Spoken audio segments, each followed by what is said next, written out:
In the outskirts of Cold City inside a small warehouse, a young man was building something with tools in his hands, constantly assembling one object after another. The massive object before the young man seemed to be a spacecraft 7 or 8 meters high and over 10 meters long, silver-white, elliptical in shape, almost filling the entire warehouse space. Not far from the young man a camera was set up directly filming his work. He pointed forward and spoke eloquently to the camera. "Look everyone, these are the landing struts of the spacecraft. When the spacecraft returns from space to Earth, the speed is too high, so we need the struts to protect a safe landing. Therefore the material of these struts requires extremely high toughness." It turned out that this young man was a streamer on Shark Live named Bai Hui. 3 months ago he had transmigrated to this parallel world where a black technology system bound itself to him, issuing a mission requiring Bai Hui to livestream the construction of a spacecraft within half a year and gain enough popularity. After issuing the mission, the black technology system fell silent, and no matter how he called it wouldn't awaken. Building a spacecraft was an extremely difficult task. In Bai Hui's previous world, only a few countries could build rockets capable of reaching space, and the cost was extremely high. A single chemical fuel rocket cost several $100 million. Fortunately, before falling asleep, the system had not only developed his brain using a certain technology but also directly instilled countless knowledge into him. This knowledge was an entire generation ahead of Earth's current technology, including one particular anti-gravity technology. In simple terms, its principle is that in the space around us there exists a kind of particle, antiparticles. As everyone knows, Earth has universal gravitation, everything has gravity, the difference is only a matter of degree. Antiparticles are forces opposite to universal gravitation. In the universe everything has its opposite. Antiparticles are exactly the opposite of the normal particles in our daily lives, and they exist widely. Anti-gravity technology is a technology evolved from antiparticles. After absorbing this knowledge, Bai Hui instantly had a clear goal in mind. Building a spacecraft might be harder than reaching the sky for others, but for him now it wasn't very difficult. Because the most difficult part, the power system, had been solved, the rest became no longer difficult. So Bai Hui rented a large warehouse on the outskirts and began his live streaming career of building a spacecraft. Bai Hui was now a rich second generation with family assets of several billion. He asked his doting mother for 100 million, obtaining his first start-up capital. Of course that was far from enough for building a spacecraft. Bai Hui used to be a frequent visitor to Shark Live, often spending lavishly on female streamers, so many people on the platform knew him. Live streaming the construction of a spacecraft. Bai Hui opened a live room and gave it a domineering title. In less than a minute, tens of thousands of people flooded into the room. Seeing the title, everyone was instantly stunned. "Damn boss Bai, aren't you going to flirt with that fairy girl yesterday? You come here to show off. Boss Bai is amazing, actually building a spaceship. 666, the Earth can't stop you anymore. Is the streamer building a spaceship model? Is Boss Bai trying to build that alien-style flying saucer? Streamer is awesome. 666. Watching the barrage of comments, Bai Hui knew that not a single person in the live room believed he could build a real spacecraft. They all thought he was just building a model. But even building a model spaceship still attracted many viewers, because many people harbor a dream of reaching for the stars and the sea. Bai Hui said seriously, "Hey everyone, this is a real spaceship, the kind that can fly into the sky. I'm not joking." As soon as he said that, the live room instantly filled with a cheerful atmosphere. "Haha, right, it can fly, that kills me. Haha, can it fly up and walk shoulder to shoulder with the sun? Ili Jeansa swear that if this spaceship can fly, I'll broadcast myself eating shit upside down. It smells good. Boss Bai is really funny, don't worry, even if you just make a model, I'll support you. Hey Chang Mountain Psychiatric Hospital. There's a guy here who might have escaped from you." Bai Hui's face darkened. This group of people was really asking for a beating, even daring to call him insane. But it didn't matter, the day the spaceship was successfully built it would definitely blind their dog eyes. "That Li Jinza, I Bai Hui have remembered you. When my spaceship is completed and flies into space, I hope you still remember your words and broadcast yourself eating shit upside down." Ha ha ha. The live room was full of joy. Amid everyone's disbelief, Bai Hui silently built the spaceship, and thus 3 months passed. During these 3 months, Bai Hui spent 30 million to buy a small precision machinery manufacturing plant dedicated to smelting and manufacturing various materials and parts for the spaceship. Originally, the small manufacturing plant couldn't produce precision parts for aerospace use, but Bai Hui's head held knowledge a whole generation ahead of Earth's civilization, so he personally modified the entire production line, upgrading the precision of the produced parts by several levels. Without exaggeration, if Bai Hui sold this precision machinery manufacturing plant now, it would be worth 500 or 600 million, considering he bought it for only tens of millions. After his modifications, the plant's value had instantly increased tenfold. This is no joke. The higher the precision of mechanical manufacturing, the higher the price. A single rocket engine costs millions or even tens of millions. Why is it so expensive? Because it requires extremely high precision for its parts. Even a single screw must be manufactured strictly to standard, absolutely no sloppiness allowed. Inside Bai Hui's entire spaceship design, the anti-gravity engine was the core with the highest requirements for materials and part precision. Thanks to the relevant technical knowledge in his mind, he quickly designed this engine. The entire spaceship would use 6 anti-gravity engines, 4 main engines and 2 attitude control engines. Each anti-gravity engine would be about 2 meters tall and more than 1 meter wide. In total, they can provide up to over 260 tons of thrust. At this point, someone might ask, ordinary rocket launch thrust is hundreds of tons and some even reach thousands of tons. How can a mere 200 tons be enough to propel a spacecraft into space? This is because the spacecraft uses anti-gravity technology, so it doesn't need to load hundreds of tons of chemical fuel like a rocket, and the launch thrust doesn't need to account for the fuel weight. The anti-gravity spacecraft uses electrical energy as its power source. The total weight of the spacecraft has reached over 100 tons, which is already much larger than most objects humanity has ever sent into space. Unless you count the second stages of rockets that have entered space, no country's spacecraft is heavier than the one Bai Hui has built. The International Space Station, for instance, was assembled module by module and not launched all at once.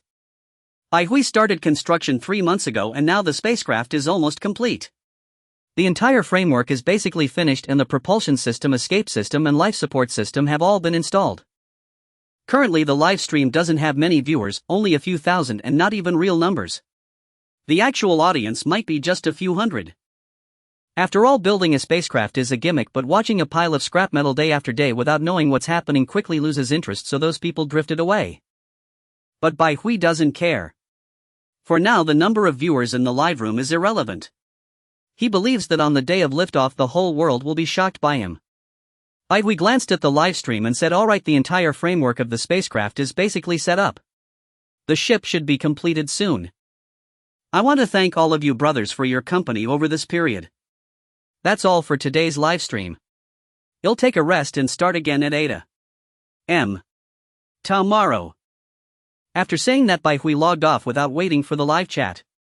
He doesn't need money, the live stream is just a system task, so he doesn't care much about the audience's opinions. Bai Hui left the warehouse and returned to his villa. He didn't rest but turned on the computer to write the control program for the entire spacecraft. The control program of the spacecraft is extremely important, even as crucial as the engine. In the 1960s and 1970s, the N-1 heavy rocket built by the Polar Bear Nation used 30 liquid oxygen kerosene engines in its first stage with a maximum thrust of over 4,500 tons, the most powerful rocket in human history, even stronger than the Saturn V used by the Lighthouse country for lunar landing. But that N-1 rocket failed 4 out of 4 launches. It was merely a failed product. There are many reasons for the failure, but basically it's due to the parallel connection of 30 engines. Multiple engines in parallel not only greatly reduce the stability of the rocket but also cause coupling resonance problems. In simple terms, the parallel engines are not well coordinated, just like a tug-of war. For example, 10 people on each end of the rope, both sides evenly matched, neither can overpower the other. But if one person pulls the rope sideways instead of backward, it will affect those around him, causing the force to lose unity and instantly leads to a collapse like a mountain falling. It's even more critical for a rocket. If just one engine fails, it will cause insufficient thrust and the rocket launch will fail. This problem is very complex, involving not only hardware design but also software coordination issues leading to failure. Bai Hui's hands flew over the keyboard, lines of code appearing on the screen. The control system is extremely complex, every contingency must be considered. It's a huge project to write solutions for all these contingencies and connect all levels of hardware. If Bai Hui were alone, no matter how skilled, it would take a huge amount of time to finish. But Bai Hui took a different approach. He directly created an artificial intelligence kernel. How advanced is this AI? It can communicate with humans, normally perfectly control all levels of the spacecraft's hardware, and most importantly, it can identify situations during flight and automatically formulate solutions. For example, if one anti-gravity engine fails and thrust is insufficient, the AI will calculate whether other engines can still reach space. If not, it will report to Bai Hui. If no command is given, it will issue a mission failure command and slowly descend to Earth, ensuring human safety. Bai Hui's mind was racing. He kept typing on the keyboard. He had been writing the AI for over 3 months and now it was almost complete. The kernel uses a series of advanced algorithms that simulate neural networks, making it far more intelligent than any artificial intelligence in the world today. But this AI is still just a weak AI.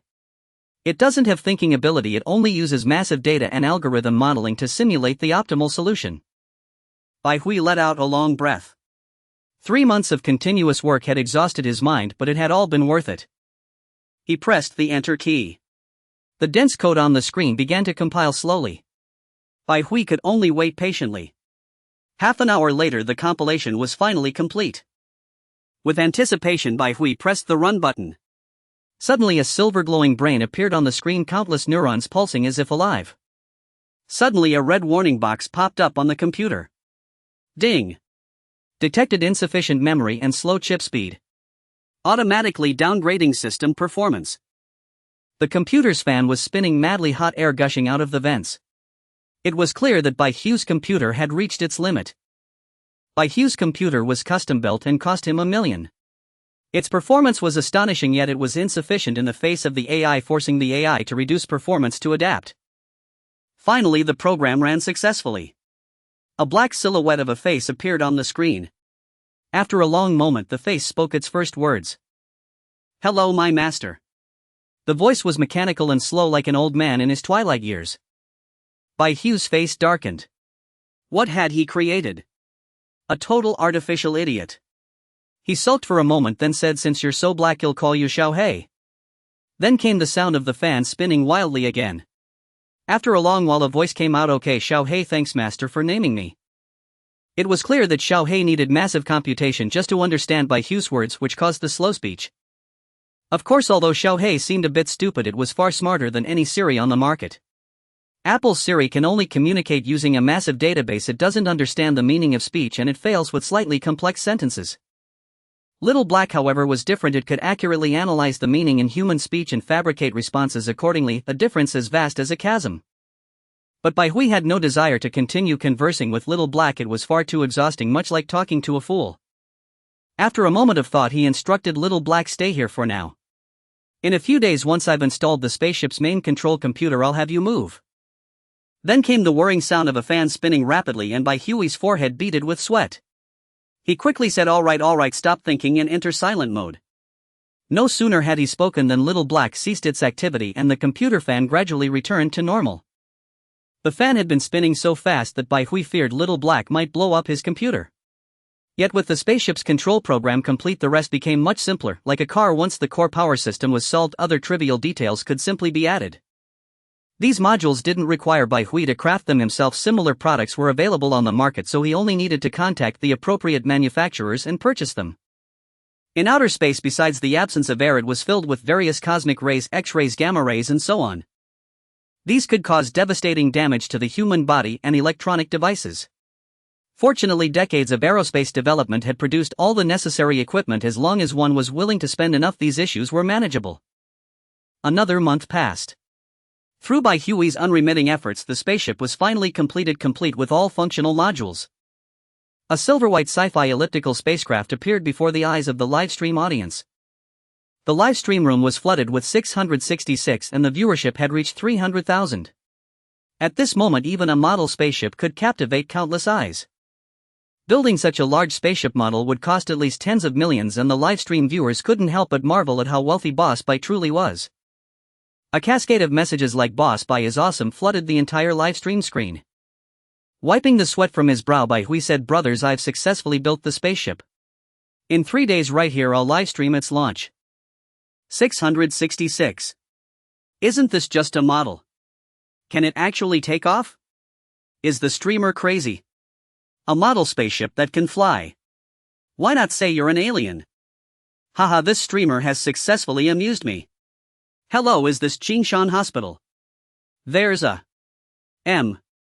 Bai Hui glanced at the comments and his forehead was covered in exasperation. That brother who called Qingshan Hospital, come here, I promise I won't beat you to death. You little Daring to call me insane in a roundabout way, I'll beat you senseless. Bai Hui looked seriously into the camera and declared solemnly, I Bai Hui hereby state that I have built a real spaceship, one that can fly into outer space. It's not a model. Hello, is this the police? Another person has gone mad. Boss Bai, we believe you, we believe you're not an idiot, haha. Since that's the case, I can no longer stay low-key. Yes, I'm an alien from the M87 nebula, existing since the age of dinosaurs, watching Earth's life cycles and changing times. Has someone finally built a real spaceship today? Since the brother above has dropped his disguise, I can no longer hide either. Yes, I'm Bumblebee from Cybertron, silently observing Earth's civilization. Ha, the one above looks so serious, like he's talking nonsense. For a moment the livestream was filled with joy. It was clear that none of the comments believed him. After all, the matter was too far-fetched. In today's world, only a few countries had the capability to build rockets, each investing hundreds of billions annually, with countless talents working together to sustain their space exploration programs. And now he was telling everyone that he alone had built a spaceship in 4 months. Where did that leave the countless aerospace scientists striving for the cause? Bai Hui was speechless for a moment, then said helplessly, I know none of you believe me. Fine, in 3 days right here I'll livestream the spaceship's launch. See you then. Bai Hui stopped paying attention to the livestream comments and directly ended the broadcast, calming his wounded heart. The phone rang, he picked it up and saw it was his mother calling. Bai Hui was an only child and his mother doted on him excessively. For the spaceship construction funds, he had briefly mentioned it to her and she immediately transferred 100 million yuan. 100 million was still far too little for building a spaceship. Over these days Bai Hui had also used his knowledge to earn 1 or 200 million online through various channels. And if he hadn't modified the machinery factory to produce the spaceship's parts himself, the 2 to 300 million wouldn't have made a splash. Hello mom, what's up? Xiao Hui, you're not getting any younger, you should find a girlfriend. By the way, do you remember Uncle Chen's daughter Chen Linger? She's back from studying in the lighthouse country. Go invite her to dinner and rekindle your connection. I've seen Linger, tisk, she's really blossomed, as beautiful as a celestial maiden. Let me tell you, if you can win her over, it'll be your greatest fortune. Chen Linger. Bai Hui was stunned. Oh, he remembered, when he was little, Uncle Chen lived next door and his daughter Chen Linger used to play with him every day. But Chen Linger was very ugly as a child, dark-skinned, skinny, like a clumsy girl. The other kids didn't like playing with her. Bai Hui, however, was the opposite. As a child, he loved teasing Chen Linger, watching her get angry and flushed, looking particularly foolish. Yet Bai Hui was the only one willing to play with her. It had been many years since he last saw her. When Bai Hui was 12, Chen Linger's family moved to the lighthouse country and he hadn't seen her since. Now thinking back, he felt a sense of nostalgia. Alright, fine. Mom, tell me the address and I'll head over right away. Bai's mother immediately sent the address and said earnestly, son, listen to me, have a good talk with Linger. She might just become our Bai family's daughter-in-law. You're not getting any younger. You spend all day in the warehouse tinkering with metal, never talking to any girls. How can this go on? You're not one of those internet gays, are you? Bai Hui was speechless, his forehead covered in exasperation. Was this really his own mother? He was a real man, how could he be that kind of person? Mom, don't overthink it. I solemnly tell you here and now, your son is absolutely a real man. With that he hung up the phone, or else his mother might say something even more ridiculous. After hanging up the phone, Bai Hui immediately drove a Lamborghini to a residential area. Chen Linger lived in this neighborhood and Bai Hui followed the address to find her. This was a commercial housing complex located near a shopping street, so the housing prices were exceptionally high at 70 to 80,000 yuan per square meter. Chen Linger resided there. Bai Hui parked the car and, following the address his mother had sent to his phone, found Chen Linger's apartment. He knocked on the door of Chen Linger's room and a pleasant female voice came from inside. Who is it? It's me, Bai Hui. The girl inside was momentarily stunned, then exclaimed with delight, you are brother Bai Hui. Ah, how did you come? The door opened and a girl in a white dress stepped out. Her face was free of makeup, yet still clean and fair. Her snowy neck was like that of a white swan, delicate collarbones visible, and beneath the dress 2 jade-like calves were exposed, exuding a youthful aura. Bai Hui was truly stunned. His mother had been right, she really was beautiful. You're Chen Linger. Chen Linger pouted and said unhappily, what, you don't recognize me? Bai Hui scratched his head in embarrassment and said awkwardly, "Sorry, you've changed so much since we were kids, I didn't react in time." A smile curled at the corners of Chen Linger's lips and she asked playfully, "So do you think I'd become uglier or prettier?" "Of course prettier. I almost didn't recognize you." "You pass. Come in and sit for a while." Hearing Bai Hui's words, Chen Linger beamed with joy, her eyes narrowing into crescent moons. Bai Hui followed Chen Linger into her room. He looked around. The entire room was decorated in pink tones, giving off a very girly vibe. "Here, have a glass of water." Chen Linger poured him a glass of water and sat down on the sofa beside him. "Hey Linger, didn't you go study in the lighthouse country? How did you find it there?" Chen Linger took a sip of water and said with a smile, "Honestly, I don't think the lighthouse country is all that great. Many people discriminate against us dragon country folks, and some places have really bad public security. If my father hadn't insisted I study there, I wouldn't have wanted to go." Bai Hui was taken aback. Few people nowadays spoke ill of the lighthouse country. Some people in the country were typical Western worshippers, believing that everything foreign, no matter what, was better than what was at home. They even thought the moon and the sun were brighter there and the air was fresher. Many people didn't believe such individuals existed, but that was only because they had never been out in society. Society was full of such people, and Bai Hui had seen countless of them in both his past and present lives. So hearing Chen Linger's words now, he couldn't help but feel a newfound fondness for the girl before him. "Why?" Bai Hui asked. "Nothing much, I just felt that the foreign customs, culture and eating habits didn't suit me. So now I'm back home and I plan to develop my career here in Dragon Country." Then Chen Linger recounted some of her experiences in the lighthouse country. The place was too open, and Chen Linger, who was somewhat traditional in nature, found it very uncomfortable. Especially her roommate, also from Dragon Country, who spent her days mingling with various men and often posted anti-Dragon Country remarks on Twitter. This particularly disgusted Chen Linger. Although the academic atmosphere in the lighthouse country was indeed more intense than in Dragon Country, in Chen Linger's view, Dragon Country was developing rapidly and she believed it would soon catch up to these Western nations in this regard. The two chatted happily. Time passed quickly and the sky gradually darkened. Bai Hui looked at the weather and said to Chen Linger, "Linger, it's getting late. Let me take you out for dinner." "Sure." The two went to an upscale restaurant and Bai Hui ordered many Chinese dishes to welcome Chen Linger. Chen Linger pouted and said, "Hey, why did you order so much? I'm not a pig, how can I eat all this?" Bai Hui smiled and replied, "It's fine in here, aren't I?" Ever since the system had developed Bai Hui's brain, his appetite had become much larger than that of an ordinary person. With his mind working at full speed, he naturally needed to consume more energy. The dishes were soon served and the two slowly enjoyed their dinner.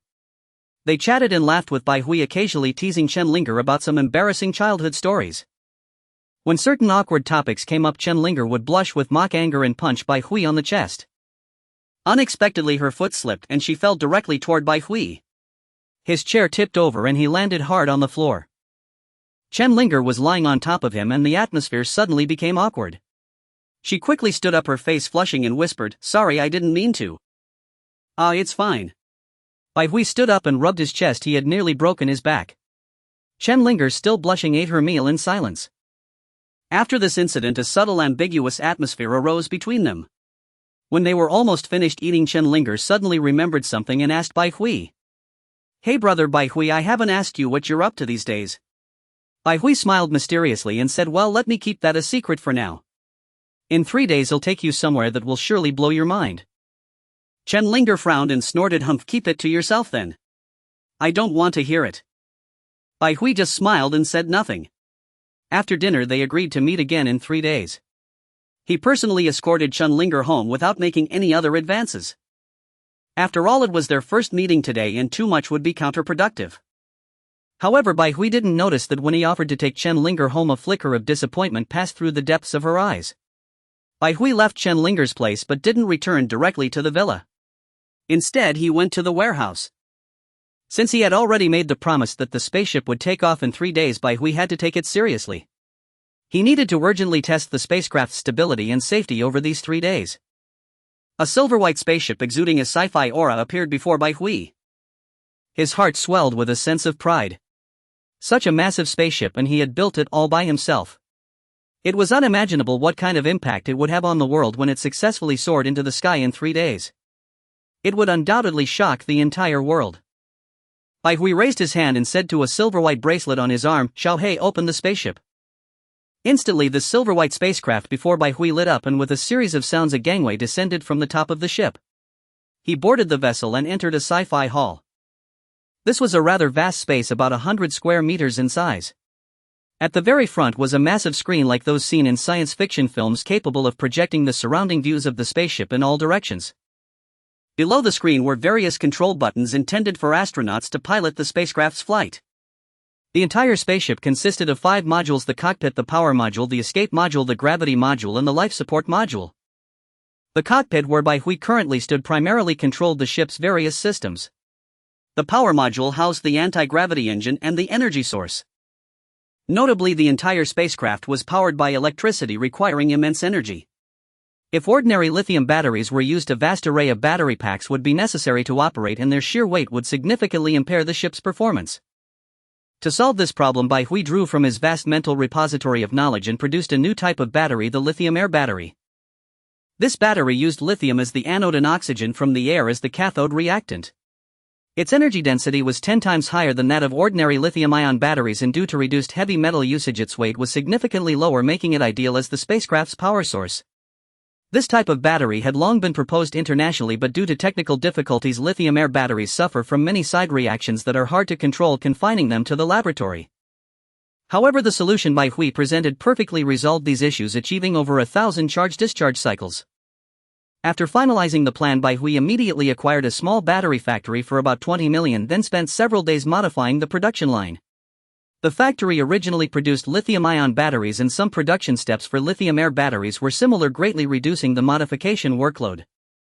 Now, in the spacecraft's power module there was a lithium-air battery pack capable of storing up to 3 million kilowatt-hours of electricity, providing a continuous energy supply for the anti-gravity engine. As for the escape module, as its name implies, it was a cabin for emergency evacuation. This module was independent of the main ship, including its own life support system, and was equipped with a small anti-gravity engine and battery pack. In the event of an unavoidable danger to the spacecraft, Bai Hui could enter the escape module, detach from the ship, and return to Earth, maximizing astronaut safety. The gravity module housed a set of antiparticle controllers capable of generating a gravitational field simulating Earth's gravity and preventing weightlessness even when the ship was in space. Previously, people used centrifugal force to simulate gravity, a very primitive method with numerous limitations. Finally, the life support module produced the oxygen necessary for human respiration and managed all waste generated by people in space. "Xiao He, bring up the ship's data panel." "Yes, master." This time Xiao He responded very quickly. Bai Hui had installed a main control computer worth 20 million on this spaceship to enhance Xiao He's operating speed, its performance nearly rivaling that of a supercomputer.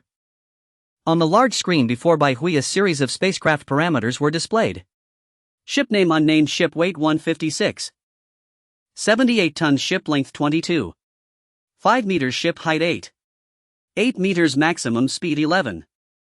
8 kilometers. Maximum payload 100 tons. Current status: all systems ready.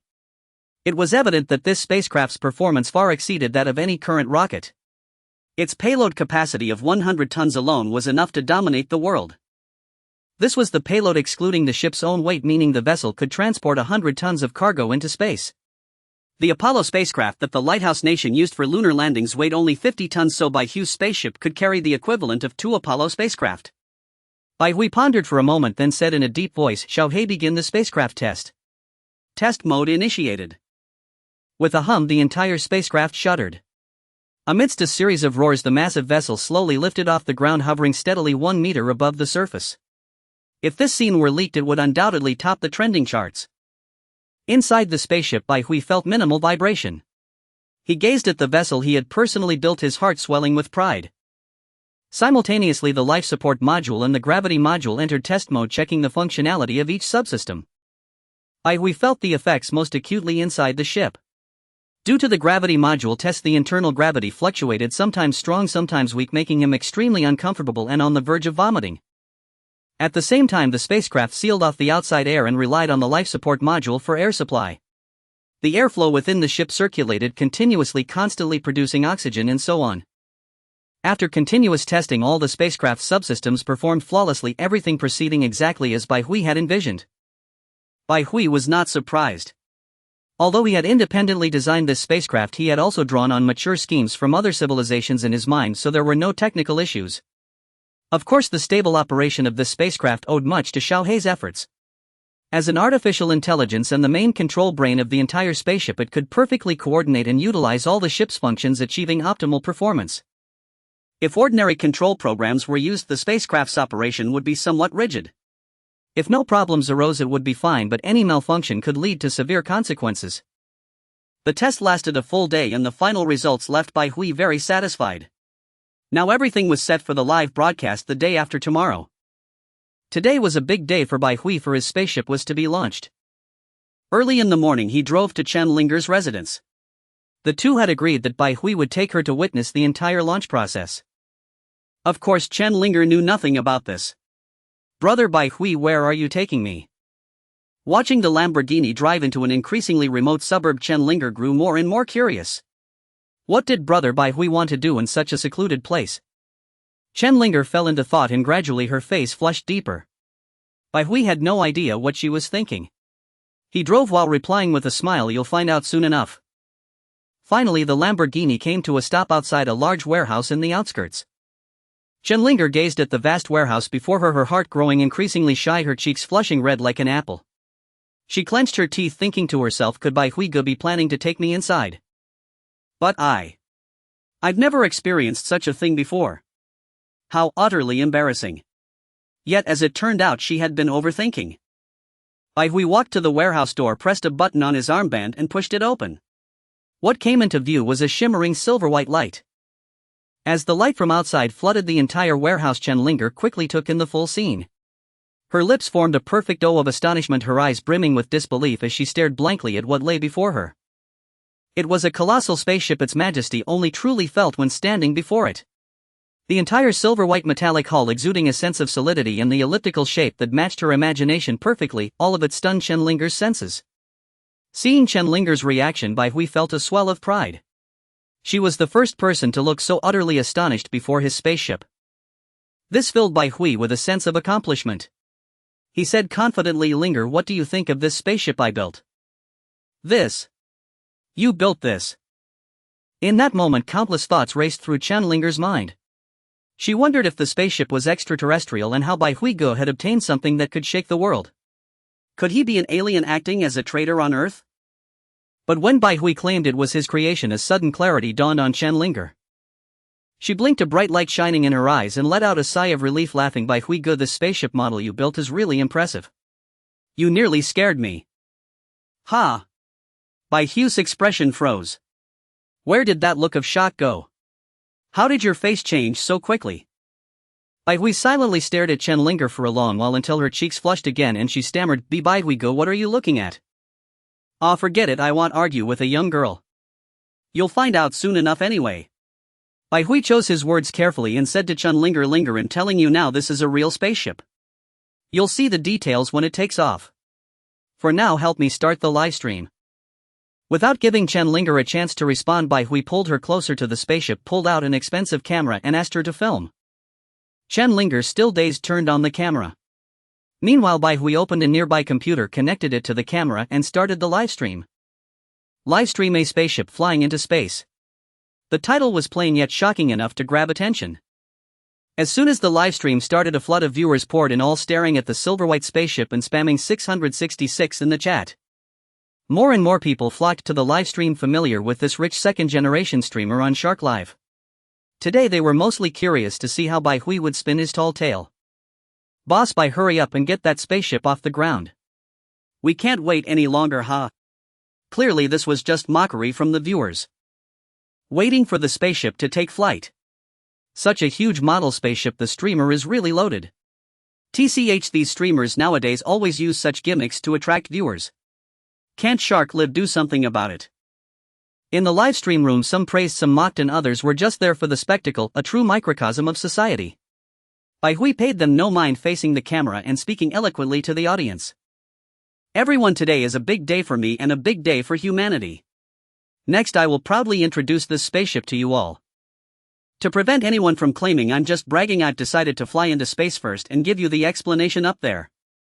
After saying this, Bai Hui turned to the stunned Chen Linger and said, "Linger, when I take off, point the camera at the spaceship and capture the entire ascent." Oh, okay. Chen Linger replied, belatedly hesitating before voicing the question in her heart. Bai Hui, this spaceship can really fly into space. It was just that Bai Hui didn't seem to be lying when he spoke of the spaceship. His face radiated confidence and even a hint of pride, which made a flicker of hope stir within her. What if it was real? Bai Hui smiled without directly answering her question. You'll see in a moment. In the livestream room, the comments erupted with everyone spamming, "Who's that girl?" They couldn't see Chen Linger, but her voice, as melodious as an oriole's, was enchanting enough to suggest she must be beautiful. But Bai Hui paid no attention to all this. Under the gaze of the live audience, he walked under the spaceship and said to the silver-white wristband on his arm, "Xiaohei, open the hatch." Instantly, the silver-white metal spaceship rumbled to life. A gangway descended from the top of the ship and a beam of light from inside illuminated Bai Hui.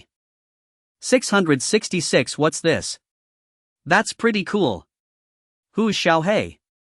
My big black dog is also called Xiaohei. The streamer's got some skills. Just that gangway alone, straight out of a sci-fi movie. I didn't waste my time watching this livestream. Bai Hui ascended the gangway and Chen Linger's camera faithfully recorded the scene. Years later, this moment would become a landmark page in elementary school textbooks. Once inside the cockpit, Chen Linger's camera outside couldn't capture the interior. But that didn't matter. Inside the cockpit, another camera was mounted on the ceiling. As Bai Hui entered, Xiaohei projected both camera feeds onto the live stream, allowing viewers to see both the exterior and interior simultaneously. Compared to the exterior, the spaceship's interior was the true marvel of science fiction. The cockpit was surrounded by silver-white metal with an enormous screen at the front and a control panel covered in buttons.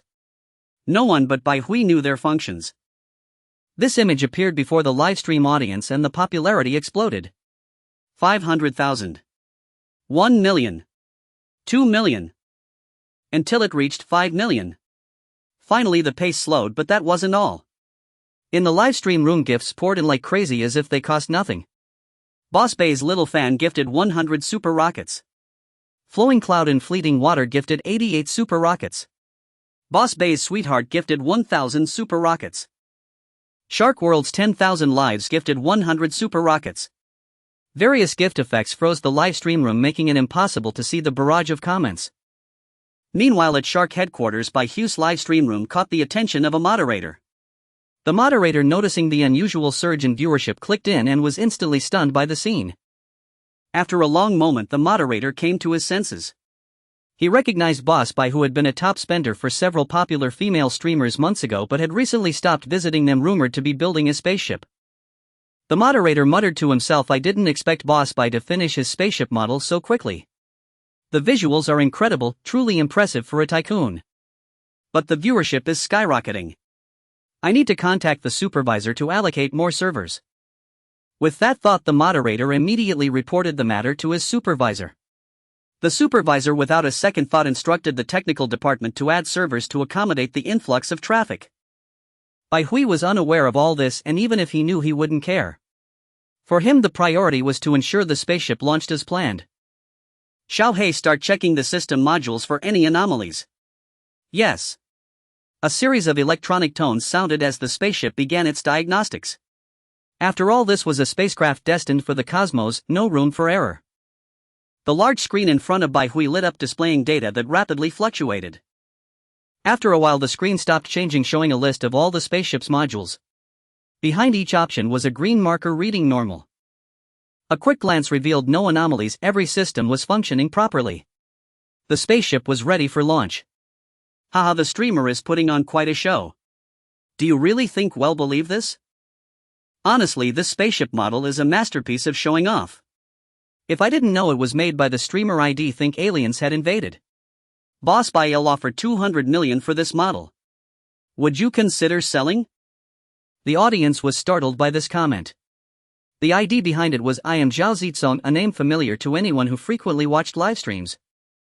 He was the national husband, the son of the richest man in Dragon Country. At the same time, a donation notification scrolled across the screen. "I am Zhao Zitsong gifted 500 super rockets. Each super rocket cost 2,000 yuan, totaling 1 million. The audience was astonished that this magnate had appeared and offered 200 million for the model. 666. The streamer has hit the jackpot. Turning a profit like that. In their minds, this was just a model worth at most tens of millions. Doubling the money seemed like a no-brainer. Yet they had no idea this wasn't a model, it was a real spaceship. If it successfully took flight, 200 million. Were they joking? Nations would wave billions to buy it. This was the gateway to a new era. Whoever mastered anti-gravity technology would control space. The moon, Mars, even the entire solar system would be yours to explore. Humanity would enter the space age, opening a new chapter. Of course, Bai Hui didn't see Zhao Zikang's comment. In fact, he was no longer paying attention to the barrage. His entire focus was on the spaceship. Seeing everything in order, a faint smile curled at the corners of Bai Hui's mouth. He then removed his jacket, revealing a familiar sky blue spacesuit. The suit clung tightly to his body with the Dragon Country emblem printed on the sleeve. He had purchased it from the National Space Administration for over $1 million. Don't think $1 million is expensive. This was an intravehicular suit. The extravehicular suits often seen on TV with transparent helmets and full life support systems cost $30 million, equivalent to 200 million Dragon Yuan, making them the most expensive clothing in human history. Bai Hui hadn't purchased the type, it was far too costly for his current finances, and since he didn't need to exit the spacecraft, he skipped it. Bai Hui walked to the control console, sat in the chair, and secured himself with the seatbelt. The chair was incredibly soft and comfortable. Crucially, its base was connected to a track. If an accident occurred during flight, the automatic system would eject the entire chair into the escape pod within 3 seconds, ensuring maximum safety. Seated, Bai Hui stared ahead, his eyes a mix of excitement and tension. He took a deep breath and said solemnly, "Brothers in the livestream, you are about to witness history. Open your eyes wide, the moment of awe is coming." 666. The streamer's serious act is hilarious. A spaceship this big, shaped like a sci-fi flying saucer. Do you think you're an alien? Yeah, how would something this big take off? What's the principle? He's losing it. Where are the men in white coats? The barrage was filled with mocking comments, some even tossing out various memes. Occasionally, a few naive viewers timidly posted, "I think the streamer looks really serious, like he's not lying." But their comments were quickly drowned out by ridicule. "Didn't you learn physics in school? Don't you know rocket science or Newton's laws?" Yet Bai Hui paid no heed to all this, his mind was entirely fixated on the enormous screen. He spoke in a low, commanding tone, "Xiao He, prepare for liftoff." "Acknowledged, Master." The silhouette of a black face on the screen responded instantly, and the spacecraft began to emit a low humming sound. In the power bay of the spacecraft there was a lithium-air battery pack measuring 5 meters in length, 2 meters in height and width. They were connected in parallel by wires, and through a transformer the voltage was boosted to a staggering 30,000 volts, continuously supplying power to the anti-gravity engines distributed throughout the ship. The immense electrical energy began to drive the entire vessel. Chen Linger watched Bai Hui's livestream with a sense of boredom, a trace of grievance swelling within her. She had been dragged here by brother Bai Hui early in the morning, thinking it was for something important, only to be tasked with taking photos and handling the stream. Suddenly Chen Linger's eyes narrowed. The roof of the warehouse began to slowly slide open, revealing the brilliant sunlight. The warehouse had a flat roof structure towering over 20 meters high, and its top had clearly been modified. Simultaneously in Chen Linger's view, the colossal spacecraft before her emitted a series of rumbling roars as if some behemoth was about to burst forth. Chen Linger stared blankly ahead, a ludicrous thought suddenly crossing her mind: could this spaceship really fly? The spacecraft soon answered her doubts. The massive vessel vibrated incessantly, the rumbling growing louder, a sound that now clearly transmitted through the livestream. After about half a minute, the spacecraft abruptly rose from the ground, slowly ascending to a height of over a meter. Chen Linger watched in a daze. She was less than 10 meters away from the ship, practically at arm's length, so her experience was the most profound. What unfolded before her shattered her beliefs. A gigantic spaceship without using chemical fuel like a rocket, nor relying on airflow like a helicopter, hovered silently. She stood right in front of it, feeling not a hint of wind, only hearing a faint hum. It stood motionless in midair. Newton's laws, the scientific worldview Chen Linger had cultivated since childhood, were completely overturned. The shock was unparalleled. At that moment she was not the only one stunned. The countless viewers watching the livestream were equally dumbfounded, staring at their screens, forgetting to send even a single bullet comment. For a full 30 seconds the comments section went blank, as if it were a stream with hardly any audience. After a long pause, they snapped back to reality and the bullet comments exploded. The screen was flooded with 666, they could think of no other words to describe the scene.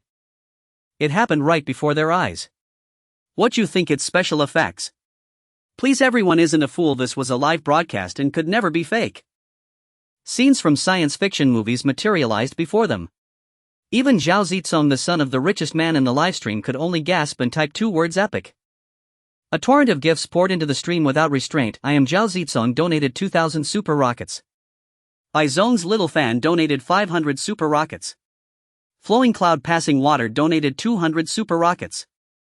These gifts attracted countless more viewers to Bai Hui's stream and the popularity skyrocketed instantly. 5 million. 6 million. 8 million. 10 million. And it didn't stop. 12 million, 15 million. Until 20 million viewers. The number was still climbing rapidly. Inside Sharkstream's headquarters, the supervisor noticed Bai Hui's livestream popularity surging again. He was puzzled. How could Bai Zong's stream be rising so dramatically? He clicked on the stream and the sight before him gave him his answer. The floating spaceship, like a colossal beast, slammed into his psyche, leaving him frozen in place for a full half-minute. He blinked, then a thought struck him: could this be considered a state secret? Should he shut down the stream? No, had better report to the manager and let him decide. Unable to make a decision, the supervisor quickly strode into the manager's office. It was still morning and everyone was at work. He informed the manager, who initially didn't believe it, but the supervisor handed him the computer. The manager watched for a long time, utterly astounded, and said, I can't make a call on this either. I'll report it to President Chen first. With that, the manager called and reported the matter to President Chen, the CEO of Sharkstream. President Chen chuckled after listening. Old Tan, are you joking with me? Is it April Fool's Day? Manager Tan said helplessly. President Chen, I'm not lying. If you don't believe me, open the stream now. I'll send you a link. After some explanation, President Chen opened the stream with skepticism. After watching, he stood frozen. Then, after 10 seconds of thought, he bellowed, Old Tan, connect all the servers. Don't let this stream crash. I'm going to gamble today. If we win, Sharkstream's market value will double. Manager Tan instantly understood his boss' intent and quickly issued orders. Inside the spaceship, Bai Hui sat in his chair feeling the vibrations and broke into a smile. Brothers in the stream, if any of you are in Hanqing, look up at the sky. You might just see the spaceship heading into space. Roger. Hanqing residents received. Fellow streamers, my telescope finally gets to be useful. My phone is aimed at the sky waiting for the spaceship to appear. The stream had quite a few viewers from Hanqing, all flooding the comments with received. Everything was set. Bai Hui took a deep breath and said, Xiao He, let's take off. Under the gaze of tens of millions, the spaceship moved. It ascended vertically, shaped like a flying saucer from the movies. Soon it burst out of the warehouse and the spacecraft began to accelerate. The anti-gravity engines operated continuously, forming gravitational fields that enveloped the entire vessel. It shot straight into the sky. Wow, I see it, I see it. I see it too. I'm on top of Hanqing's Arc building. I see Bai Zong's spaceship too. I'm so shocked I can't speak. All I can say is Bai Zong is epic. Haha, I'm witnessing history in the making. Seriously, I saw it. This spaceship is like an oval flying saucer full of sci-fi vibes. The viewers who saw the spaceship were spamming the stream, while those elsewhere could only watch with envy and frustration. In the capital of Dragon Nation, Xinjiang, within the National Aerospace Ministry, an elderly man with graying hair was pondering in his office. His name was Zhou Jiangmo, the chief designer of the Dragon Nation's Longzhou series of rockets. At that moment, he was deeply troubled. For a few days prior, the Longzhou V, a large thrust rocket powered by a non-toxic hydrogen-oxygen engine independently designed by Dragon Nation, had failed to launch, casting a pall over the entire aerospace program. Countless scientists had been searching for the cause of the rocket's failure, striving to pinpoint the issue. After months of effort, the root cause had been preliminarily identified. The problem was that under the complex thermal environment during operation, certain structures of the Longzhou rocket's liquid oxygen-liquid hydrogen engine underwent abnormal deformation, leading to a substantial drop in thrust and ultimately the launch failure. The cause had been found, but the harsh reality was that the rocket's most critical engine was flawed. This meant the designed liquid oxygen-liquid hydrogen engine was erroneous and problematic, necessitating a complete redesign. However, the current tasks were arduous. Many of the nation's space plans, including Mars exploration and lunar exploration, were inseparable from the Longzhou V rocket, as it alone provided sufficient thrust. Redesigning an engine would require ample time, and thus Elder Joe was fretting. Suddenly, a young scientist wearing glasses burst into the office exclaiming excitedly, "Teacher, teacher, something huge has happened." Elder Joe, seeing his student's impetuous demeanor, frowned and scolded Lu Yuan. "How many times have I told you never to be so rash in anything you do, especially in science? When will you learn to be more steady?" If it were any other day, Lu Yuan would have obediently stood aside and listened to his teacher's reprimand. But today he paid it no mind. He exclaimed passionately, "No, teacher, take a look at this." With that, Lu Yuan handed his phone to Elder Joe. Elder Joe glanced at it briefly, and his face filled with anger. "Lu Yuan, what's gotten into you today? Are you so thrilled just because a sci-fi movie came out in the land of the beacon?" Ha! Lu Yuan had thought his teacher would praise him upon seeing it, but instead he mistakenly thought he was watching a sci-fi movie. Thus he could only smile wryly and say, "No, teacher, this is real. Someone has actually built a spaceship and he's live streaming it right now." Elder Joe was no old fogey, he knew what live streaming was. So he picked up the phone and watched. The phone screen was split into two views. One showed the scene from the ground looking up into the sky, while the other displayed the interior of the spacecraft. In the view from the ground, a flying saucer was slowly ascending. From the screen, the ship appeared enormous, at least dozens of meters in size.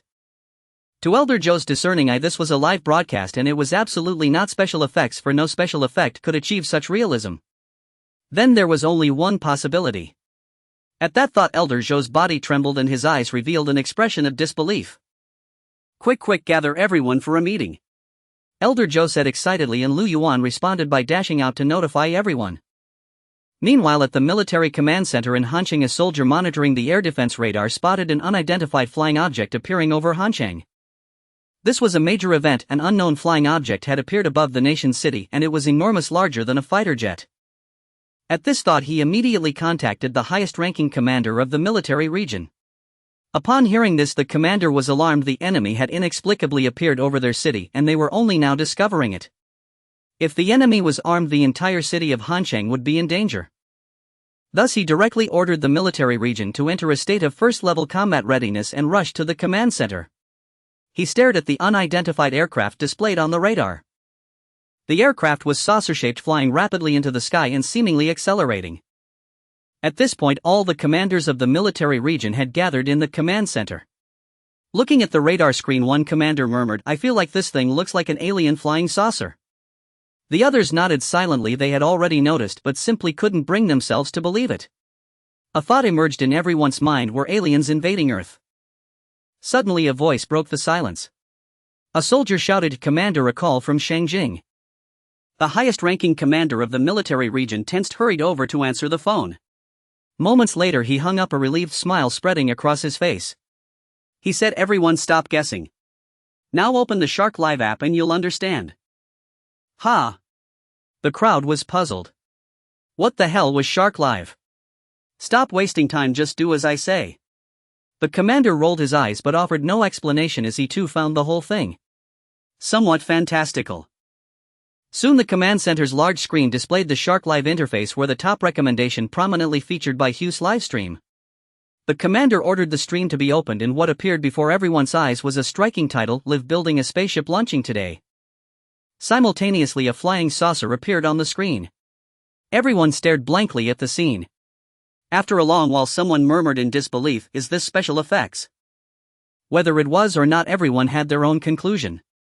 The commander was silent for a moment, then pointed at the screen and gave orders, "Li Jianqing, take your men immediately and secure that warehouse. Without my orders, not even a fly is allowed in. If there's an emergency, you are authorized to use firearms to neutralize the enemy. If there's even the slightest slip-up, this time I'll hold you accountable." Li Jianqing, a battalion commander in the military region, responded loudly, "Yes, Commander." Li Jianqing guarantees the mission will be completed.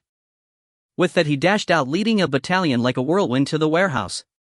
The commander looked at the live stream on the screen, a gratified smile spreading across his face. He knew that from this moment onward, the Dragon Nation was about to rise. On the spaceship, Bai Hui gazed at the large screen before him, which displayed the current status of the vessel. The screen revealed that the ship's velocity was still increasing, now reaching 1 kilometer per second, surpassing the speed of sound. Yet unlike conventional rockets, this spacecraft did not need to accelerate to the first cosmic velocity and orbit Earth to escape its gravitational pull. With sufficient fuel, an ordinary rocket could ascend straight upward, but this method required a constant upward force and an enormous amount of fuel. Even if it reached space, the lack of adequate velocity would cause it to fall back due to Earth's gravity, which is why no nation employs such a technique for launching spacecraft. It is akin to swinging a rope with an object tied to its end. As one whirls it, the object circles around the hand. The fundamental principle is that the object must achieve sufficient speed. Without a certain velocity, it would fall.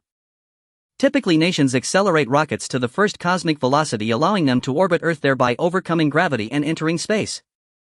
However, Bai Hui's anti-gravity spacecraft differed from rockets. It utilized antiparticles to nullify gravity, enabling a direct ascent without concern for gravitational forces.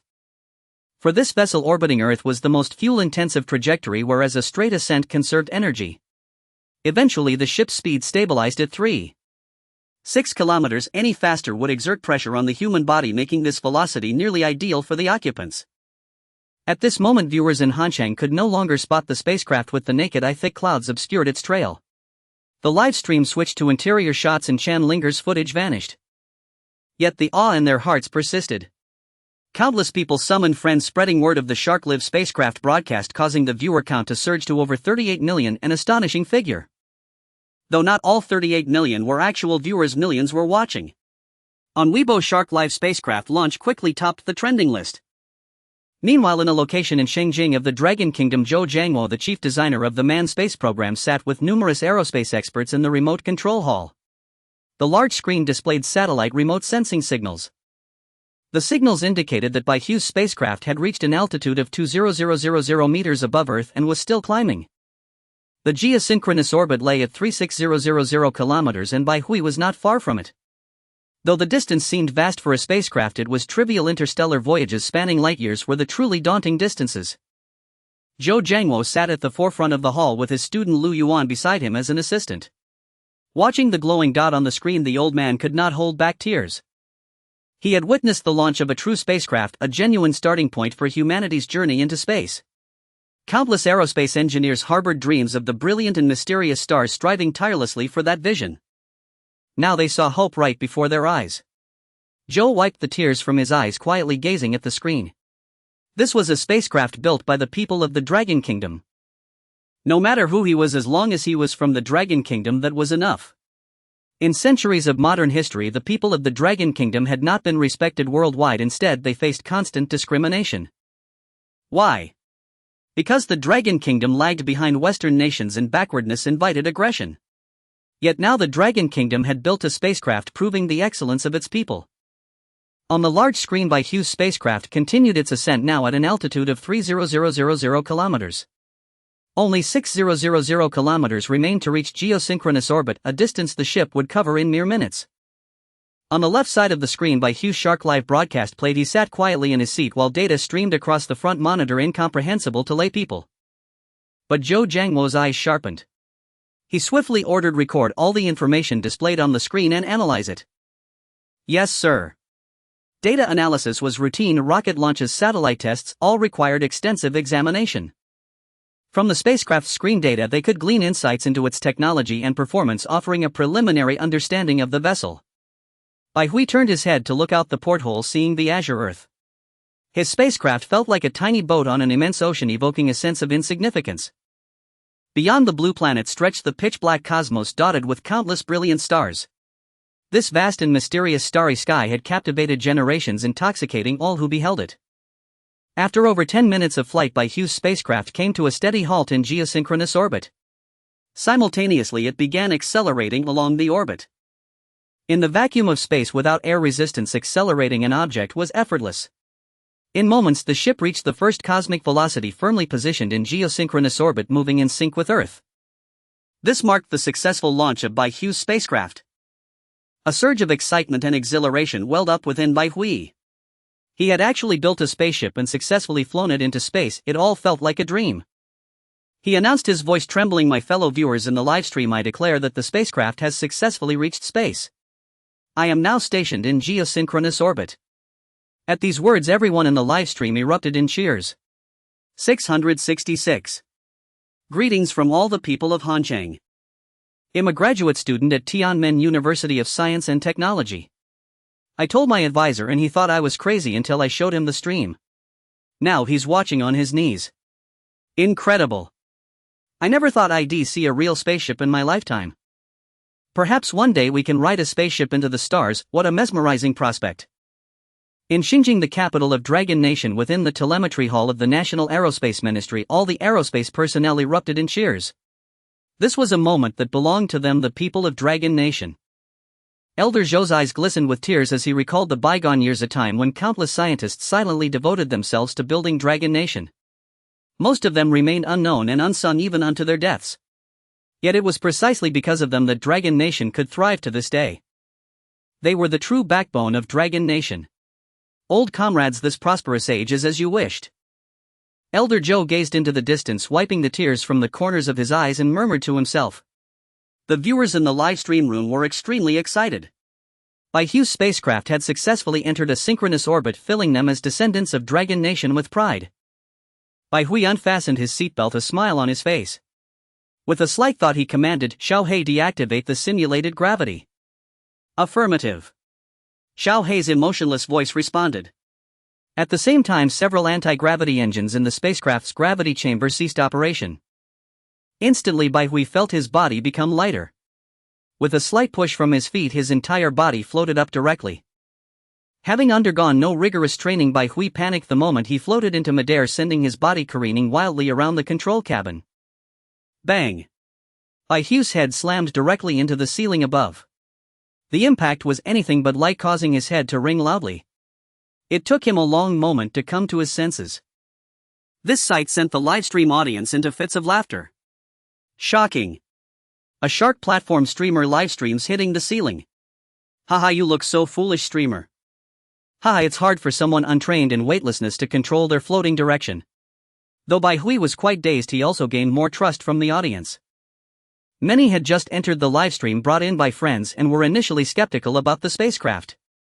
But seeing Bai Hui like this, they were finally convinced. After all, weightlessness only exists in space. A manufactured spacecraft model could never simulate such an environment. After fumbling for a long time, Bai Hui slowly descended from the ceiling to the floor. The first thing he did was instruct the AI Xiao He to activate the simulated gravity. Feeling his body gradually return to normal, Bai Hui breathed a sigh of relief.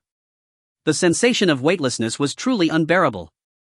If a person stays in a weightless environment for too long, blood rushes to the head, causing congestion and making one feel extremely uncomfortable. That's why astronauts wear spacesuits equipped with a pressure system that generates force, compressing blood vessels to maintain normal blood pressure. At the same time, astronauts must undergo extensive daily training to prevent the degeneration of muscles around blood vessels. In Xinjiang at the National Aerospace Ministry, Elder Zhou watched the images on the large screen, a slight change flickering across his face. This spacecraft utilized extremely advanced simulated gravity. What did this signify? It signified that Bai Hui had mastered the technology to control gravity, also known as anti-gravity technology. Such technology had been proposed long ago, but constrained by current physical knowledge, they hadn't even perfected the basic theories. It was merely a concept. No wonder Bai Hui could build such a spacecraft. As long as he mastered this technology, constructing a spacecraft was not actually difficult. With the fundamental power source resolved, everything else would fall into place. A grave expression appeared on Elder Zhou's face. They still didn't know Bai Hui's attitude towards Dragon Nation. If he harbored strong resentment, things would become very troublesome. At that moment, a man rushed breathlessly into the telemetry hall and handed a dossier to Zhou Jiangwo. Elder Zhou took it and read it carefully. Moments later, a look of relief washed over his face. The dossier contained all of Bai Hui's information, including his family background, personality analysis, and every event that had happened to him from childhood to adulthood. It even recorded in detail the day he helped an old lady cross the street. Bai Hui male studied in the physics department of Shangjing University of Science and Technology. Personality analysis based on Bai Hui's deeds. His character is genial and he treats others kindly. In-depth conversation is feasible. This single sentence was the result of countless personality analysts analyzing for half a day. Elder Zhou breathed a sigh of relief, fearing Bai Hui might have experienced something in his childhood that made him cynical. This situation was undoubtedly the most favorable for them. Meanwhile, the highest leadership of Dragon Nation directly ordered that no expense be spared to protect Bai Hui, this outstanding scientific research talent. Various military legions entered an emergency state of readiness. Fighter jets and tanks were dispatched towards Cold City. Simultaneously, a certain national agency mobilized, fully arresting a large number of spies. These spies had been lurking in Dragon Nation all along. With such a major event occurring, they surfaced one after another. Under the chief's orders, Li Jianxing arrested everyone approaching Bai Hui's warehouse. Anyone coming near at this time was undoubtedly up to no good, so Li Jianxing did not hesitate in making the arrests. As expected, some seeing they were about to be caught drew firearms in an attempt to resist. However, they were promptly discovered by the well-prepared Dragon Nation soldiers, and some were shot dead on the spot. Inside the warehouse, Chen Linger looked at the group of fully armed soldiers before her, a trace of fear on her face. Li Jianxing approached and said, "Miss Chen, I apologize, but this concerns the fate of Dragon Nation. Please cooperate with our investigation. Rest assured, once we have clarified everything, we will release you immediately." Hearing this, Chen Linger gradually calmed down. Her conscience was clear, as she had no intention of harming Dragon Nation. Meanwhile, the Dragon Security Department of Dragon Nation swung into urgent action, thoroughly investigating every detail of Chen Linger's life from childhood to adulthood. Zhao Shangdong, the head of the Dragon Security Department, sat in his office. Various documents about Chen Linger were spread on the table. A middle-aged man beside him said, "Minister, Chen Linger went to study in the Lighthouse country from a young age. We need more time to verify her intelligence there, as our capabilities in the Lighthouse country are very limited." Zhao Shangdong pondered for a moment. "Zhang Yi, don't touch Chen Linger for now. Treat her well. However, assign some people to monitor her. Also intercept all emails and information she sends abroad. They can only be sent after we have confirmed there is no risk of a leak." Understood. The middle-aged man Zhang Yi withdrew to carry out the minister's orders.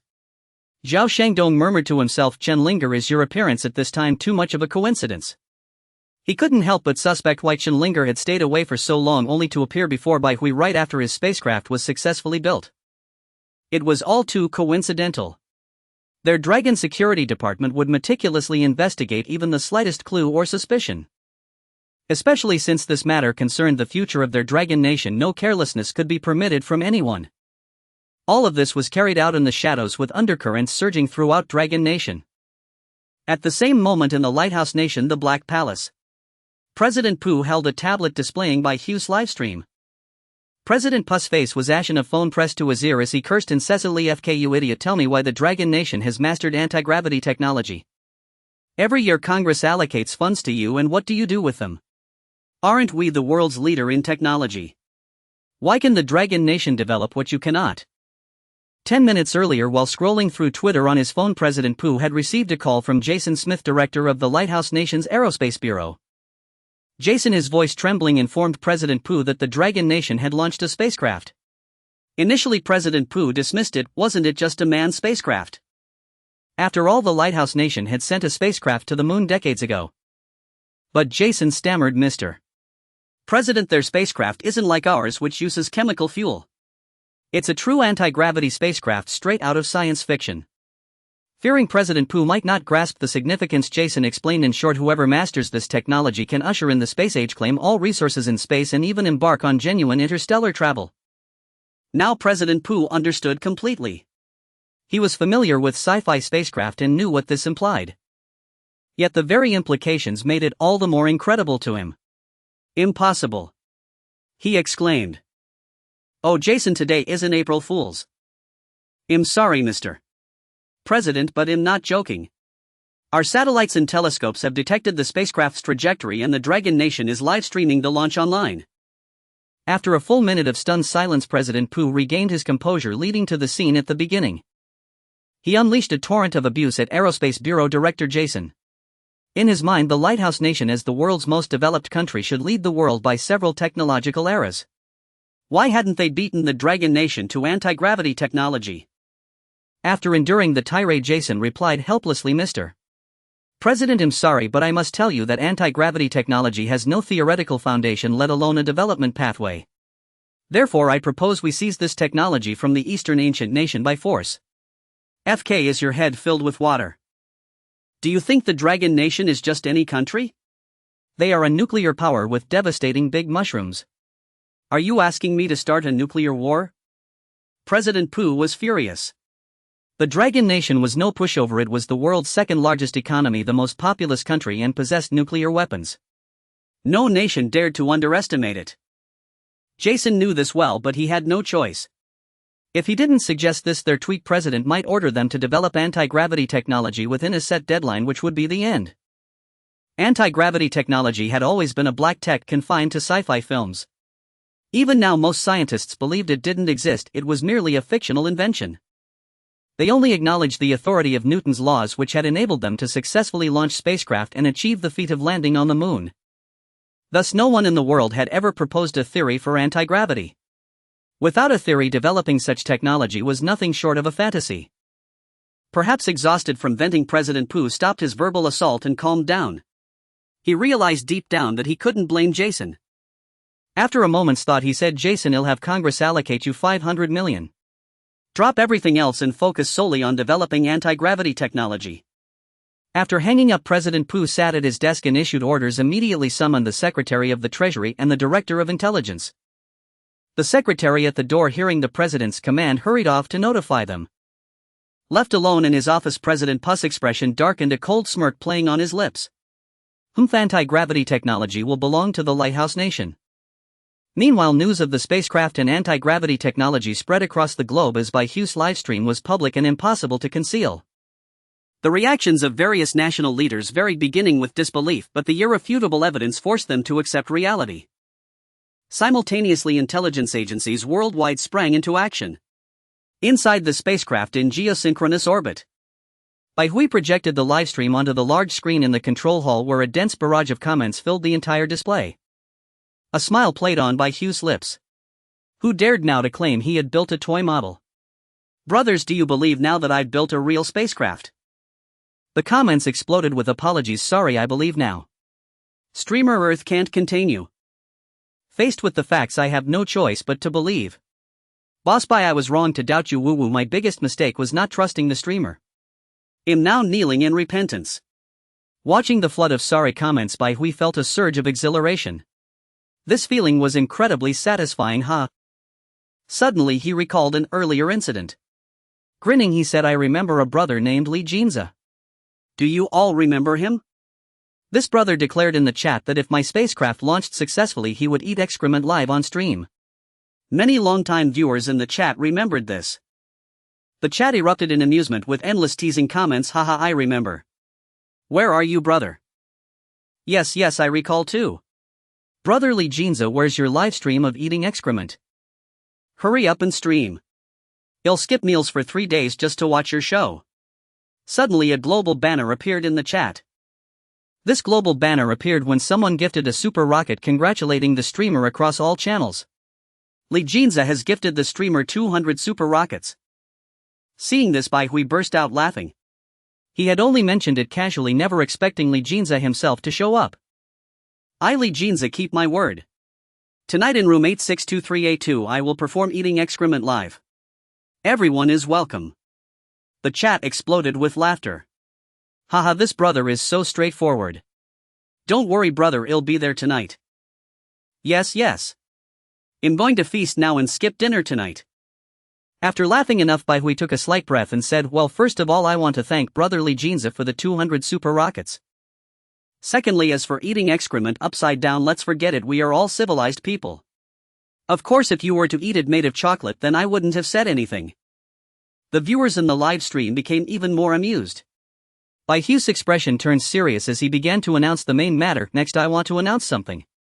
This spaceship is the first one I have built, but it will definitely not be the last. In the future, more and more spaceships will be born in our Dragon Kingdom. In the near future, every one of you here will have the opportunity to board a spaceship and venture into this vast and mysterious outer space.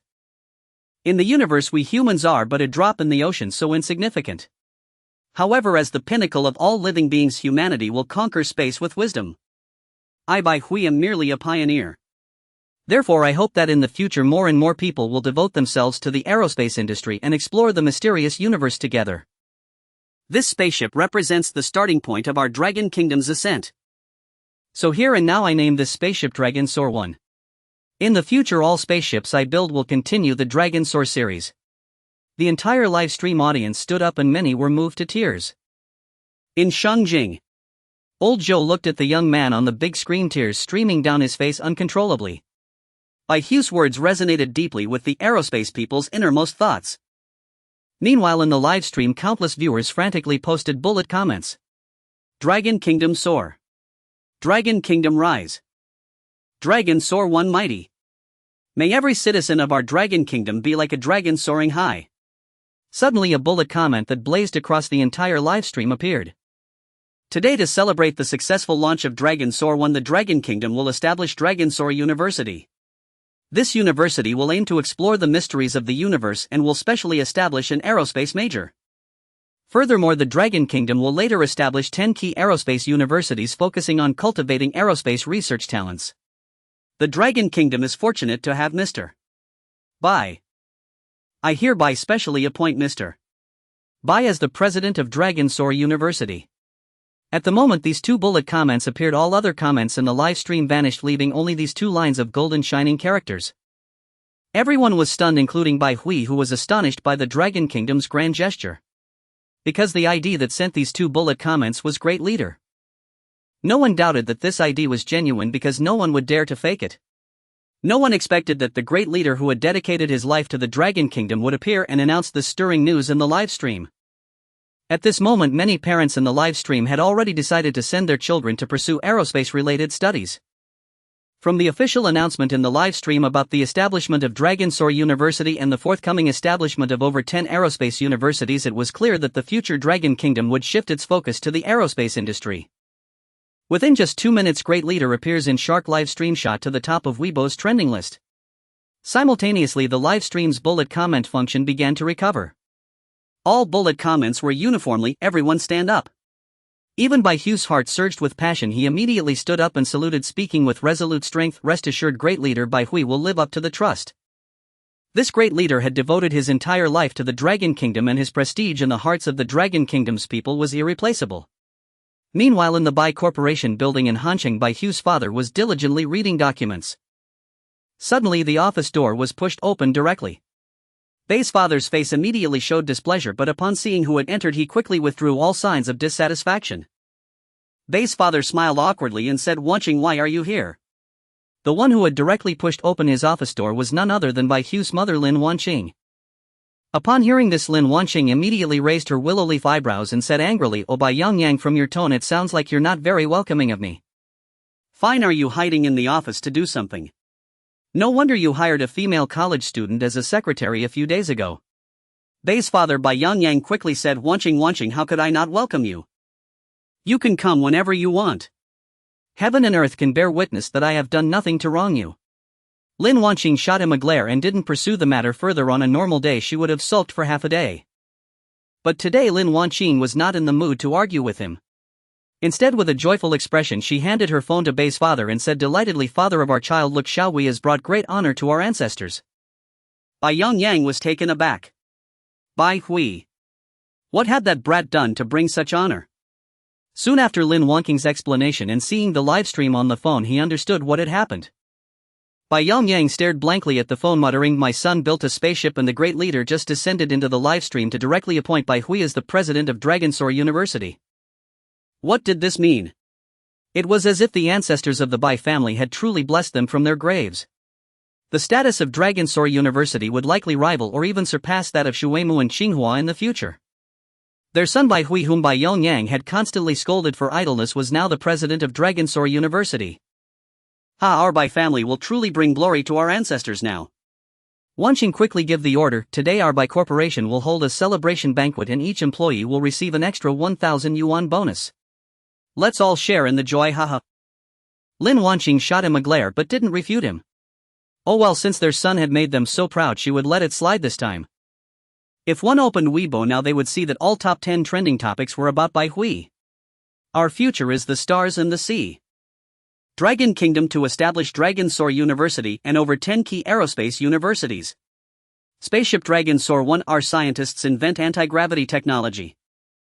In just half a day, Bai Hui's fame had spread throughout the Dragon Kingdom, and waves of mysterious energy continuously emanated from the people. Deep within Bai Hui's mind, a tiny metal sphere constantly absorbed this mysterious energy. Ding! The system has accumulated 1 billion popularity points. Energy sufficient. Beginning system repair. Repairing now. Ding! System repair successful. Ding! Beginning scan of surrounding environment. Ding! Scan successful. Current civilization level. Level 1 is civilization type carbon-based civilization. Host Bai Hui. Knowledge level mastered. Level 2 brain development 25. Completed task streamed building a spaceship and obtained sufficient popularity value. Task reward system laboratory unlocked. System function system laboratory unlocked. In space aboard the Dragon Soar 1. Bai Hui, who was interacting with the livestream audience, suddenly felt a stir in his heart as a display panel materialized before his eyes. The panel was semi-transparent, displaying his various information. This startled Bai Hui as he was still live streaming at that moment. The system suddenly spoke. Host, rest assured. The system's display panel is directly projected onto your retina. Outsiders will see nothing unusual. Furthermore, the system can directly read the host's brainwaves. As long as you think silently, you can communicate with me. Upon hearing this, Bai Hui finally relaxed. The existence of the system was his greatest secret, and the reason he could build a spaceship was that the system had instilled vast scientific knowledge into his mind. He now felt an irresistible itch, eager to explore the system's functions. Ever since he acquired it, the system had only issued a single livestream task and transmitted a wealth of scientific data. Beyond that, Bai Hui knew nothing about this enigmatic system. Yet, mindful of his ongoing stream, he knew this was not the best time to study it. He suppressed his excitement and turned his gaze back to the large screen in the ship's control hall. Just moments ago, he had chatted with a group of stream fans when a bullet comment appeared: "Can the streamer go to the moon now?" Bai Hui's heart stirred. The moon had been a subject of poetic reverie for Dragon Kingdom people since ancient times, holding a significant place in their hearts. Landing on the moon would be a monumental event for the Dragon Kingdom. Of course, the Dragon Soar 1 could no longer journey from Earth to the moon as its energy was insufficient. The Dragon Soar 1 utilized lithium-air batteries with high energy density, which was why it could ascend into space. But now, with only 20% energy remaining, it could barely ensure a safe return to Earth, leaving no room for extra maneuvers. The primary objective of this launch was the system's livestream task. Now that the Dragon Soar 1 had successfully reached geostationary orbit, the mission was complete. So Bai Hui smiled and told the audience, "My dear viewers, the Dragon Soar 1 is willing but unable to go to the moon. Now its power is nearly depleted.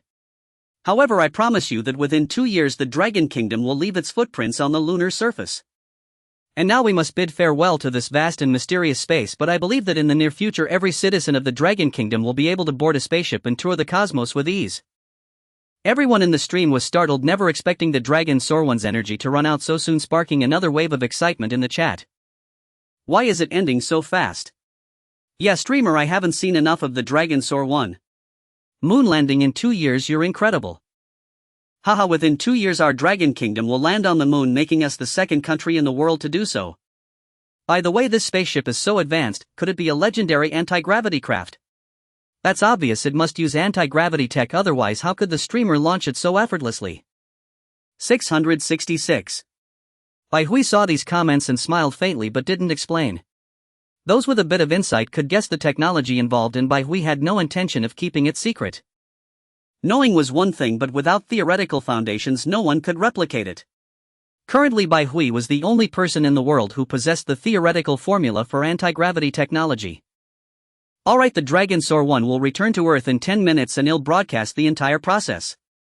The technology for returning a spacecraft to Earth was no simple feat, its difficulty rivaling that of a rocket launch.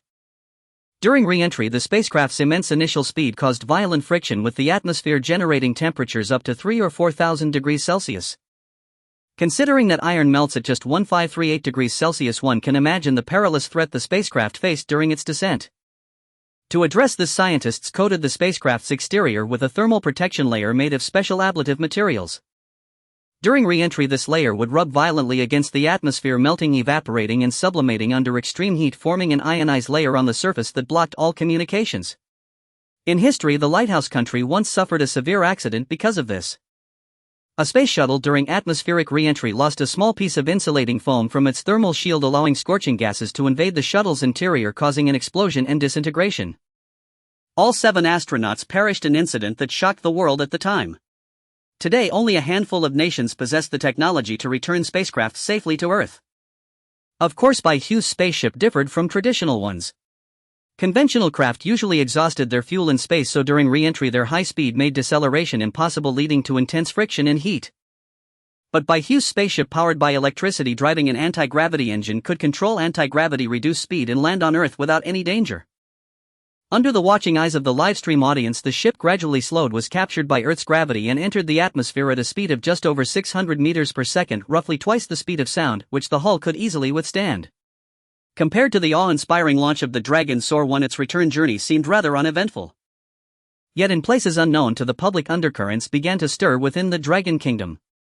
At sea, both of the Dragon Kingdom's aircraft carrier battle groups set out to patrol its waters, acting on a single command. The command came directly from the chairman, consisting of just one sentence: "If anyone forcibly enters our territory, open fire immediately." Upon hearing this, all senior military officials were moved to tears, vowing with determination, "Rest assured, we will complete the mission." It expressed the inviolable sanctity of Dragon Kingdom territory. In the air, the most advanced 5th-generation fighter jet, the X-20, quickly took off to patrol and defend the nation's borders. On the ground, all personnel armed themselves, ready for battle at a moment's notice. Bai Hui was too important. He was the catalyst for the Dragon Kingdom's rise. For this, the Dragon Kingdom would not hesitate to fight. In Xinjiang, the chairman personally took command at Zhonghai. Dressed in military uniform, his face exuded authority as intelligence from all corners of the nation converged here, with everyone awaiting his decisions. Inform everyone, ensure Bai Hui's safety in Hancheng at all costs. He is crucial to our nation's future, there must be no mistakes. Understood. Also notify the Dragon Security Department, place all suspicious individuals who entered Hancheng in the last 3 days under house arrest. Not a single one may leave, even if it invites some international criticism. Understood. Identify every spy in Hancheng, apprehend them as they appear, and if necessary act first and report later. Yes. One by one, commands emanated from that room, setting the vast machinery of the Dragon Kingdom into full motion. At this moment, nations across the globe began to stir, and spies who had long been concealed within the Dragon Kingdom started to emerge one after another. Their sole mission was to exhaust every means to uncover the truth about Bai Hui, and if conditions permitted, to invite him to their own countries. These spies had buried themselves deep, some even attaining high-ranking positions. Through their relentless efforts, all publicly available information about Bai Hui was swiftly uncovered. In the Beacon country, Emperor Pu sat in the conference room, before him a computer screen displaying all the intelligence on Bai Hui. Bai Hui graduated from the Shangjing University of Science and Technology in the Dragon Kingdom, majoring in aerospace propulsion. He is the only son of Bai Yongyang, chairman of the Bai Group in the Dragon Kingdom. After graduation, he did not seek employment but instead indulged in shark live, lavishing fortunes on several female streamers. 5 months ago, Bai Hui opened a live stream on Shark Live, claiming he would build a spaceship. No one believed him at the time, yet he actually constructed an anti-gravity spacecraft. This intelligence was drawn from Bai Hui's public records. For more detailed information, they would require additional time to gather. Emperor Pu's eyes suddenly lit up, and he said, "Since Bai Hui built the spaceship, Live, have his streaming videos been downloaded?" David Bob, director of the Beacon country's intelligence bureau, looked embarrassed and replied, "I'm sorry, Mr. President." Before we could react, the Dragon Kingdom's authorities had already deleted all the live stream videos. The recordings reposted by netizens have also been taken down, and every person who possessed a recording has been personally visited by Dragon Kingdom officials to have it deleted. Fuck. Emperor Pu cursed, though he refrained from berating David, knowing this was the Dragon Kingdom. Their response speed was always terrifying. Forget it.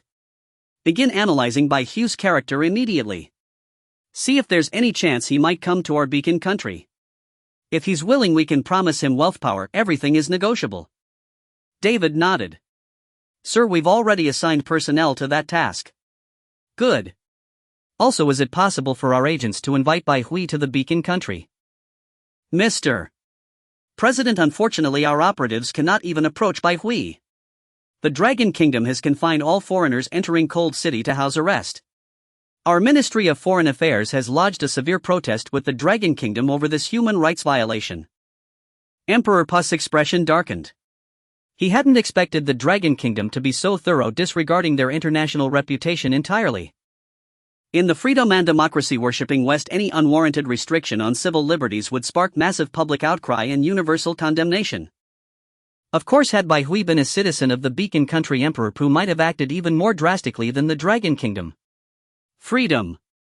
Sorry, you're now a threat to national security and we have the right to investigate you. Then there's only one final step left. Immediately dispatch personnel to invite Bai Hui's parents and friends to the Beacon Country. Yes, Mr. President. David responded and hurried off to arrange the operation. Such matters were all too familiar to them. Meanwhile, major powers on the international stage began trading verbal barbs with the Dragon Kingdom. The Beacon Country declared Mr. Bai Hui, the Dragon Kingdom's technological level, atmosphere, environment and equipment are all severely lacking. We sincerely invite you to the Beacon Country. To this end, we will provide you with a 10 billion settling in allowance, unlimited research funding and access to all cutting-edge scientific equipment worldwide. Pickle Country chimed in. Our historian's latest research shows that Mr. Bai Hui carries the bloodline of our Pickle Country. His ancestors were authentic Pickle citizens. We warmly welcome Mr. Bai Hui to return to his roots. Sakura Country added, we sincerely invite Mr. Bai Hui to visit Sakura Country.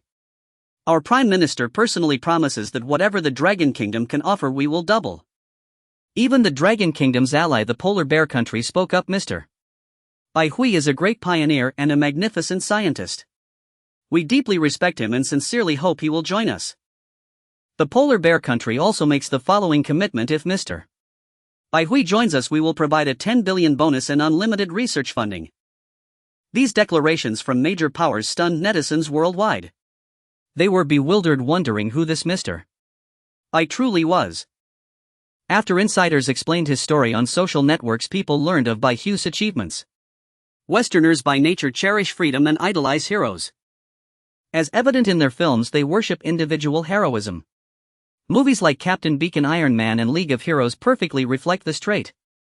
Upon learning that Bai Hui had live-streamed the construction of an anti-gravity spacecraft, Westerners took to Twitter and Facebook to express their views. Wow, cool. Bai Hui is a hero of humanity, a pioneer leading us into the space age.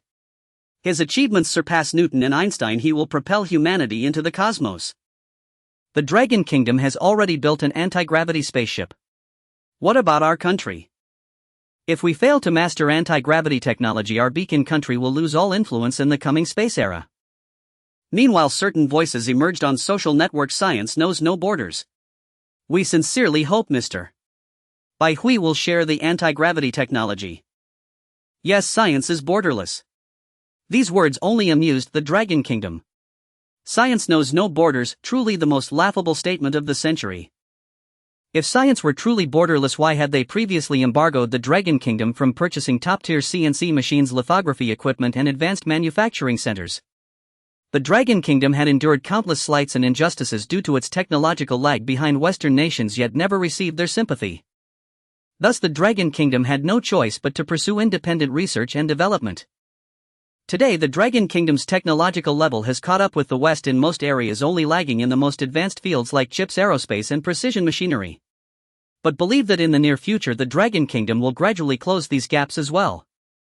We shall ultimately stand atop the world's peak. On Twitter, some Dragon Kingdom citizens, upon seeing these ridiculously amusing remarks, began jeering in the comments below. Are you trying to make me laugh? Science knows no borders. Why didn't you say that before? Well, science knows no borders, but scientists do. You're utterly disgusting. Doesn't your conscience ache when you say such things? If science knows no borders, then I'd like to ask, why did you start desperately suppressing us the moment the Dragon Kingdom achieved some progress in communications?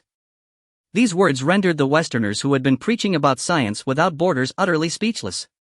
Since these were indeed undeniable facts, even their thickest skins couldn't justify further argument. In short, Bai Hui had truly become famous, gaining global recognition. On social platforms like Weibo, Twitter and Facebook, countless people were constantly posting about Bai Hui. In Hancheng, within a residential area not far from the Bai Group building, several foreigners with blonde hair and blue eyes were using telescopes to continuously observe their surroundings. If the Dragon Kingdom authorities knew about these foreigners, they would be extremely astonished. Currently all transportation to Hanchang was under their control and all incoming foreigners had been forcibly confined to house arrest. Yet here a few foreigners could still be seen. These foreigners were no ordinary people, each carried firearms and exuded a murderous aura that could make an ordinary person's legs go weak with fear. The leading foreigner said, "All right, we haven't spotted any Dragon Kingdom officials here. It should be safe. Let's begin the operation." Pausing briefly, he warned them, "Remember, this is the Dragon Kingdom, the place where our power is weakest in the world. There must be no carelessness. If you're unfortunately captured, you know what to do, right?" A burly blonde man beside him said, "Hey Captain, don't worry. We're the elite. Those Dragon Kingdom folks can't stop us." Captain Wilson glared at him sternly and cursed, "Phil, you idiot. If you don't want to leave alive, go ahead on your own. We intend to leave the Dragon Kingdom safely." Across the entire world, mercenaries have the lowest mission success rate and the highest mortality rate in the Dragon Kingdom. If discovered, there's virtually no chance of leaving alive. Doesn't that make you vigilant? Phil shrank back at the captain's scolding, knowing full well their captain was no pushover. He quickly apologized, Sorry, Captain. I'll be 120% alert and guarantee the mission's success." Wilson's expression softened and he said, "Remember, we must not harm the target. Once we succeed, follow the escape route immediately and head to international waters. Well, be safe there." Yes. This group was the notorious Scorpion Mercenary Corps, known internationally for their ruthlessness, cruelty, and willingness to do anything for money. Everyone began to move. The Scorpion Mercenary Corps members actually infiltrated directly into Hanchang's sewer system. They had already obtained the sewer route map through hacking, with every detail of Hanchang's underground passages clearly marked, allowing them to reach their destination directly via the sewers. The sewer was filled with a pungent stench, yet none of the group showed any discomfort on their faces. This was largely due to their training. They had once been stationed in the world's most foul-smelling locations for 3 days and nights. Conditions like this sewer were merely child's play for them. They moved with incredible speed, reaching the basement of the Bai Group building in just 10 minutes. Wilson quickly said, "Colt, quickly assess the environment and see if we can exit." Yes. Colt flipped over swiftly, pulled out a tiny periscope and extended it from the sewage pipe. "Captain, no one's there." "Good, exit in order. Move fast." This sewage pipe was located at the drain of a warehouse on the first floor of the Bai Group building. Using their equipment, they cut an opening and swiftly slipped out. The warehouse was small, used for storing miscellaneous items. Wilson scanned the room, his expression suddenly changing as he roared, "Everyone get back! We've been ambushed!" At the room's windows, several glints of light flickered, and on the walls several dark holes were visible. These positions were cleverly placed out of sight from the sewage pipe, so Colt had detected nothing unusual. Just then a loudspeaker in the warehouse blared, "You inside, you're surrounded. Drop your weapons and surrender immediately, or we'll open fire." Phil tried to scramble back into the sewer, but the holes in the walls erupted with flashes of fire. Bang! Bang! Bang! Phil was riddled with bullets, instantly deterring the rest from any rash moves. Wilson suddenly shouted, "Don't shoot! We surrender!" He threw his gun to the ground, stunning his team members, though they quickly caught on. Then Wilson abruptly pulled out a smoke grenade and yelled, "Run!" The smoke exploded, blinding the warehouse. However, unknown to them, outside the warehouse a uniformed officer wore a cold sneer. Bang! Bang! Bang! Shots rang out from outside, bullets accurately striking the group inside the warehouse. Colt said in despair, "Damn, they've got infrared." In mere moments, the Scorpion Mercenary Corps was completely wiped out. The officer outside the warehouse chuckled, "How the boss was right to foresee they'd sneak in through the sewers, ordering us to lie in wait here." What Wilson and his men didn't know was that the entire Bai Group building had been sealed off internally, with no one allowed in or out. Moreover, at every entrance on the first floor, Dragon Kingdom personnel were lying in ambush, waiting for them to walk into the trap. On the top floor of the building, a couple embraced on a sofa holding a tablet as they intently watched their son's livestream. Lin Wanqing said worriedly, "Old Bai, will our son be okay?" Bai Yangyang rolled his eyes and said helplessly, "You've asked me 17 times already. I told you, rest assured. This is the Dragon Kingdom, no one can harm our son." At this moment, Bai Hui, seated aboard the Dragon Soaring 1, found the spacecraft remarkably stable, devoid of any vibration. An unsuspecting observer would never guess that this vessel was making its descent from the cosmos back to Earth. Simultaneously, the system's notifications incessantly chimed in by Hugh's ear. Ding absorbing popularity value. Ding popularity value has reached 300 million. Ding popularity value has reached 500 million. Had the circumstances not been so peculiar, Bai Hui would have inquired about the actual utility of this so-called popularity value. On the outskirts of Hansheng, within the warehouse where Bai Hui had constructed the spaceship Dragon Soaring 1, countless soldiers had encircled the facility with fighter jets patrolling the skies above. Several tanks had also been deployed on the ground, standing guard around the perimeter. Certain ill-intentioned individuals lurked in the shadows, observing from afar. Utterly powerless, they had never witnessed the Dragon Nation mobilizing such formidable forces for a single person. Those who ventured even slightly closer were promptly apprehended by the reconnaissance soldiers, only to be released after thorough investigation cleared them of suspicion. Everyone gazed skyward, silently awaiting the spaceship's descent. 1 minute passed. 2 minutes passed. Finally, a speck of light appeared in the heavens, shining like a brilliant star. It drew nearer. At last the full silhouette of the spaceship became clear, a silver-white vessel shrouded in an aura of profound mystery. The onlookers stared at it with mesmerized eyes, their minds seemingly conjuring illusions as if the ship had flown straight out of a science fiction film. Anyone in Hansheng who looked up at that moment could discern that silvery white streak in the sky. Countless people frantically pulled out their phones, cameras, and other recording devices to capture this historic moment. The first true spaceship of humanity was descending to Earth, an instant destined to become eternal. The spaceship descended slowly, flanked by 4 X-20 fighter jets escorting it through the air. It steadily reduced its speed, gliding gently toward the warehouse.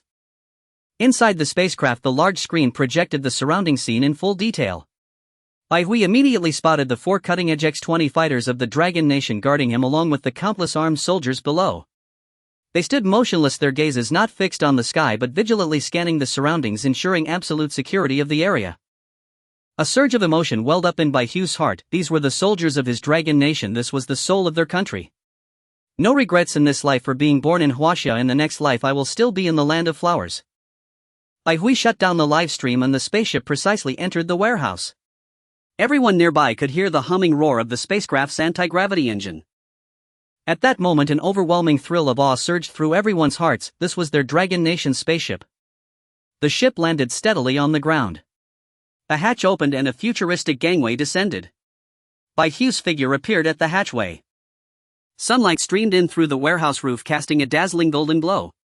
At this instant, Bai Hui stood at the hatch, a smile suddenly spreading across his face. Click. The sound of a camera shutter rang out as a nearby journalist captured this image. This moment became eternal. Countless ages later, this photograph would still linger in humanity's memory. It would be hailed as one of the greatest and most commemorative images of the 21st century. As Bai Hui descended the gangway, the leading officer hurried forward, saluted, and said, "Lieutenant General Lu Hong of Hansheng Military Region, congratulations on your successful landing, Mr. Bai. By order of the Grand Elder, I invite you to Shengjing to meet with the Council of Elders." Bai Hui, with a solemn expression, returned the salute and replied earnestly, "All right, I'll go immediately." Bai Hui had anticipated this. After all, this anti-gravity technology capable of leading humanity into the space age could only be negotiated with the Grand Elder of the Dragon Nation regarding profit distribution. Lu Hong breathed a sigh of relief. He had prepared numerous guesses and countermeasures for Bai Hui's reaction. This was undoubtedly the best outcome, sparing him from any awkwardness. Lu Hong continued, "Mr. By your friend Miss Chen Linger, due to her unidentified status and exposure to the anti-gravity spacecraft, we need to temporarily restrict her from leaving the country. Of course, we will fulfill any requests Miss Chen makes to the best of our ability and ensure she is not inconvenienced. Once our investigation is complete, these restrictions will be lifted. Please understand." Bai Hui was taken aback, realizing that he had inadvertently caused Chen Linger to be investigated, which stirred a twinge of guilt within him. After a moment's thought, he urged Lu Hong, "General Lu, please expedite the investigation. Linger is my friend and I trust she has no issues." "Absolutely." Lu Hong's heart tightened. He hadn't expected Chen Linger to hold such significance in Bai Hui's eyes, adding to his pressure. Who was Bai Hui? The inventor of anti-gravity technology, undeniably crucial to the entire Dragon Nation. Lu Hong had no desire to offend Bai Hui. He resolved to prioritize investigating Chen Linger's background immediately. Given her close relationship with Bai Hui, if there were any issues, the consequences would be dire. "General Lu, may I have a few words with Linger?" "Of course, feel free." At that moment Chen Linger was in a corner of the warehouse accompanied by 2 female soldiers. Seeing Bai Hui approaching, Chen Linger sprang up joyfully waving at him. "Brother Bai Hui, I'm over here, hee." Bai Hui walked over winking at her with a smile. "Linger, see. I didn't lie to you, this spaceship really can fly into the sky." Recalling how she had doubted brother Bai Hui's boasts only for him to have actually built a true spaceship, Chen Linger's cheeks flushed with embarrassment. Brother Bai Hui, I was wrong to doubt you. You're incredible." Her eyes sparkled with a bright crystalline light like 2 shimmering stars. A rosy tint tinged her delicate face, accentuating her smooth cheeks, making her exquisitely alluring. Bai Hui's gaze lingered momentarily before he awkwardly looked away. This girl had truly blossomed, she was 100 times more beautiful than in her childhood. Chen Linger noticed everything, her heart brimming with delight. Was brother Bai Hui blushing? When they were young, Chen Linger had been very dark-skinned and the other children had scorned her. Only Bai Hui had played with her. Children's hearts are acutely sensitive to such things, some even bear psychological scars that haunt them for a lifetime. Yet at that time Bai Hui had not discriminated against her. For Chen Linger this was a redeeming balm like rain after a long drought, dispelling the darkness in her soul. Thus Bai Hui had always been immensely important to Chen Linger. Even after a decade of separation, the bond remained etched in her heart. Bai Hui spoke apologetically. "Linger, I'm sorry. You might have to bear some inconvenience, you may not be able to leave the country for now. If I hadn't brought you here, you wouldn't be under investigation." Chen Linger cut him off. "It's okay, brother Bai Hui. What's leaving the country? I have no plans to go anywhere now. On the contrary, I want to thank you for letting me witness the successful launch of humanity's first spaceship." I'm sorry for the trouble. When I have time I'll take you on a trip, I promise you'll love it." Chen Linger beamed with joy. "Great, it's a deal then." Bai Hui departed boarding a helicopter bound for Shengjing. The distance from Cold City to Shengjing exceeded 1,000 kilometers, requiring the helicopter to fly continuously for 6 or 7 hours to reach its destination. Flanking the helicopter carrying Bai Hui were 2 fighter jets on escort duty, ensuring no unforeseen incidents occurred. Of course, this was merely a precaution, for this was within the borders of the Dragon Nation, the safest place on Earth, unrivaled in its security. Bai Hui reclined in his seat on the helicopter, his eyes half closed in rest, while the Special Forces soldiers tasked with his protection remained vigilant, their expressions taut with unwavering focus. Should danger strike midair, they would not hesitate to leap with Bai Hui in a parachute descent. System opened the attribute panel. Though Bai Hui appeared to be resting with closed eyes, he was actually delving into the system within his mind. Host Bai Hui. Gender male. Brain domain development 25. Knowledge mastery level 2. Current civilization level 1. System functions system laboratory. Popularity value 102583029310. 0.25 billion. Regarding civilization levels, Bai Hui had some understanding. Scientists had once categorized cosmic civilizations into 7 tiers based on technological advancement. The lowest tier, level 1 civilization, which Earth currently belonged to, was also known as a planetary civilization. This tier of civilization could break free from its planet's gravitational pull to enter space, grasp fundamental cosmic physical laws and chemical elements within its own star system, and achieve preliminary utilization of nuclear energy. Level 2 civilization, also termed a stellar civilization, could harness the energy of a star, realize interstellar migration, and engage in interstellar wandering. Level 3 civilization was already a galactic civilization, commanding an entire galaxy, capable of traversing space through wormholes, navigating the galaxy with ease, and understanding black holes in multidimensional space. As for higher tier civilizations, they were beyond human imagination, immensely powerful entities that roamed between galaxies, capable of casually obliterating entire star systems. Initially, the system had infused a vast ocean of knowledge into Bai Hui's mind, knowledge that corresponded to a level 2 civilization. This meant that if Bai Hui could fully master the knowledge within his mind, he could lead Earth to ascend to a level 2 civilization, thereby controlling the entire solar system and enabling interstellar navigation. Of course, this was no simple feat. The vastness of that knowledge was so immense that only when Bai Hui focused on a specific technology would the relevant memories surface in his mind. For instance, with nuclear fission technology, only when Bai Hui earnestly contemplated its intricacies would the corresponding knowledge emerge. Now, after the system's development, Bai Hui's brain domain had reached 25 development, and he could proudly claim to be the smartest person in the world. To put it in perspective, the great scientist Einstein, who proposed the theory of relativity, had only about 10 brain domain development. At this moment a surge of exhilaration welled up within Bai Hui. He would lead humanity into a level 2 civilization, and he could imagine his name forever engraved on the monument of the human race revered by countless multitudes. The system was truly remarkable. With it, what was a level 2 civilization? Soon level 3, level 4 civilizations might be possible. As if hearing Bai Hui's inner thoughts, the system's voice suddenly rang out, bluntly rebuking, "Host, please retract those unrealistic notions. The system will not impart any more scientific knowledge in the future. Ascending to higher civilization levels must rely solely on your own efforts." Well, level 2 is acceptable too, after all it's still a stellar civilization. Bai Hui was content Earth was still a level 1 civilization. System, what exactly are you and what functions do you have? He was curious. The system's origin was mysterious, and he could imagine it must have come from a powerful civilization. The system paused for a moment before replying, "I am an intelligent scientific system created by a powerful level 5 civilization designed to assist citizens in technological learning. But one day we were invaded by an immensely powerful civilization. Our leader led our people to resist with all their might, yet they were ultimately defeated. In the end, the entire civilization collapsed. All our people were slain without a single escape, leaving only us intelligent lifeforms to flee. A level 5 civilization was destroyed, truly terrifying." At that moment Bai Hui's heart tightened. The universe was indeed brutal. In such a civilization he wouldn't even count as an ant. In that instant Bai Hui resolved to develop stealthily and strengthen himself. "What will you do now?" Bai Hui inquired. The system fell silent but eventually answered, "I don't know. I am merely a created intelligent lifeform. That civilization was too powerful, we never considered revenge. Our leader ordered us to flee to carry forward the flame of our civilization. That is the meaning of my existence." The atmosphere grew heavy and Bai Hui didn't know how to console it. The system as an intelligent lifeform could think and experience human emotions, joys and sorrows. After a long pause the system regained some composure and continued, "The scientific knowledge I imparted to you is merely basic fundamentals for a level 5 civilization, so I hope you can quickly master this technology. Knowledge beyond level 3 civilization is beyond your comprehension, you are too weak. So host, hurry and grow stronger."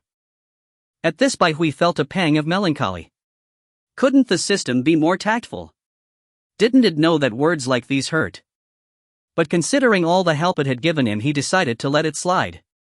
Bai Hui glanced at the attribute panel and focused on the system function section. "By the way, what's with the system laboratory? This is the reward for completing the Livestream spaceship construction mission, right?" "Correct. The system laboratory is a pseudospace developed by a level 5 civilization simulating certain cosmic laws, allowing one to conduct scientific experiments within. Inside you can condense any elemental matter and easily perform various experiments, all supported by energy. That energy is popularity value, a high-level energy generated from beings' admiration for the host. You can think of it as the faith energy described in your civilization's web novels. Entering the system laboratory consumes popularity value at a rate of 1,000 points per second of lab time. Some say the end of science is theology, and that statement couldn't be more accurate. Faith energy, a concept fabricated in novels, was now being confirmed by the system as real, completely shattering his worldview. Since faith energy truly existed, could the cultivation civilizations described in novels also be real? Bai Hui immediately asked the system. Indeed, such cultivation civilizations do exist. Life is a very unique phenomenon in the universe. Even the lowliest being has its purpose. By evolving themselves and elevating their life levels, even the weakest beings can step by step become powerful entities roaming the stars. In fact, whether it's a cultivation civilization or a technological one, they ultimately converge on the same path. Take the level 5 civilization I originated from. Every member had evolved to an immensely powerful level capable of easily destroying Earth with their individual strength alone. The essence of both civilizations lies in exploring the mysteries of cosmic laws. Cultivators are more adept at glimpsing these laws, hence they produce the most powerful beings. However, technological civilizations have their advantages as they can harness these laws to create countless formidable weapons. Bai Hui's heart swelled with longing. What a magnificent and resplendent universe it was. He truly wished to experience it for himself. This conversation had revealed to him a wealth of knowledge about cosmic civilizations. At the same time, he realized that the universe was no safe haven. On the contrary, it was a brutal realm governed by the law of the jungle, fraught with peril. A vast fifth-tier civilization spanning countless star systems had still met its demise, reduced to ashes. Thus he must grow stronger as swiftly as possible to survive in this harsh and unforgiving cosmos. The helicopter wobbled its way to the capital of Dragon Country, Xinjiang. Bai Hui and his group arrived directly at Zhonghai, the very heart of the nation where the 9 elders who determined Dragon Country's fate resided. To put it bluntly, this was the brain of Dragon Country. As the helicopter touched down, Bai Hui gazed around with curiosity. This was a compound of courtyard houses with countless shadow guards concealed in the surroundings, ready to spring into action at any sign of danger. When necessary, they held the authority to act first and report later. They guarded this place day and night in silent obscurity.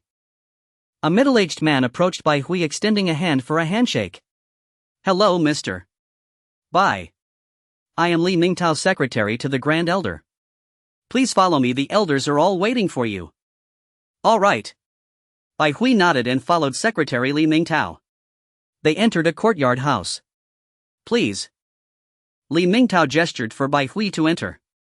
Bai Hui took a deep breath, his heart stirring with emotion. He was about to meet the venerable elders of Dragon Country. He had only ever seen the 9 elders on television, never imagining that he would one day converse with them face to face. After all, he was still a young man in his 20s. It was only natural that he felt a ripple of excitement. Suppressing his agitated feelings, Bai Hui took another deep breath, his gaze composed and his eyes resolute as he stepped inside. Upon entering, the first thing that caught his eye was a round table. The 9 familiar elders sat in their respective seats, studying him with evident curiosity. The room was simply decorated, much like a modest study. Bai Hui bowed deeply to the elders in reverence, a gesture honoring their lifelong dedication and service to Dragon Country. Bai Hui pays his respects to the elders. The elder at the head of the table smiled warmly. "Bai Hui, no need to be so formal. Come sit," he remarked with admiration. "Truly, youth brings forth brilliance. At such a young age you have invented anti-gravity technology. Dragon Country is about to enter the space age, formidable indeed." Bai Hui said solemnly. "Grand Elder, rest assured. Dragon Country is my homeland and I will lead it to the pinnacle of the world." The elder seemed greatly pleased, the wrinkles on his face appearing to soften. He took Bai Hui's hand affectionately, like a kindly senior chatting with him about everyday matters. The other 8 elders showed no signs of impatience, listening with keen interest as the two conversed. By the time Bai Hui emerged, night had fallen. He had even shared dinner with the elders, the room filled with laughter and warmth, a pleasant gathering for all. That evening a document was dispatched from Zhonghai, sending shockwaves throughout Dragon Country. The document contained 4 major announcements. First, the Dragon Country Space Administration would be restructured into the Dragon Country Ministry of Space, which would henceforth lead the nation's exploration of space and the universe. All industrial priorities of Dragon Country would also shift toward aerospace endeavors. Among these changes, Bai Hui was appointed as Minister and Chief Scientist. Second, Dragon Country simultaneously established 5 major plans: the Lunar Base Plan, the Mars Base Plan, the Solar System Planetary Exploration Plan, the Asteroid Capture Plan, and the Permanent Space Base Plan. Dragon Country would allocate 1.5 trillion yuan to these plans, with funds to be dispersed in stages. Third, the nation would issue a 5 trillion yuan aerospace fund, with each Dragon Country citizen eligible to purchase up to 1 million yuan in the fund on a first-come, first-served basis. Most importantly, 25% of all future profits from space exploration would be distributed as dividends from the aerospace fund. Fourth, during this year's Mid-Autumn Festival, Dragon Country would send a crew to land on the moon and establish a permanent base.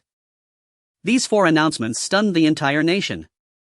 Everyone was dumbfounded. It was an all-or-nothing gamble, shifting the entire industrial focus of Dragon Country to aerospace.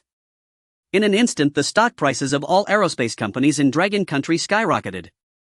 For ordinary people, the most attention-grabbing item was the 5 trillion yuan aerospace fund. 25% of all future profits from Dragon Country's space exploration would be distributed as dividends from the fund. The populace went into a frenzy, as if swept up in a spell. Yet they were not truly mad. On the contrary, they were well aware that with anti-gravity technology, space development was a sure profit.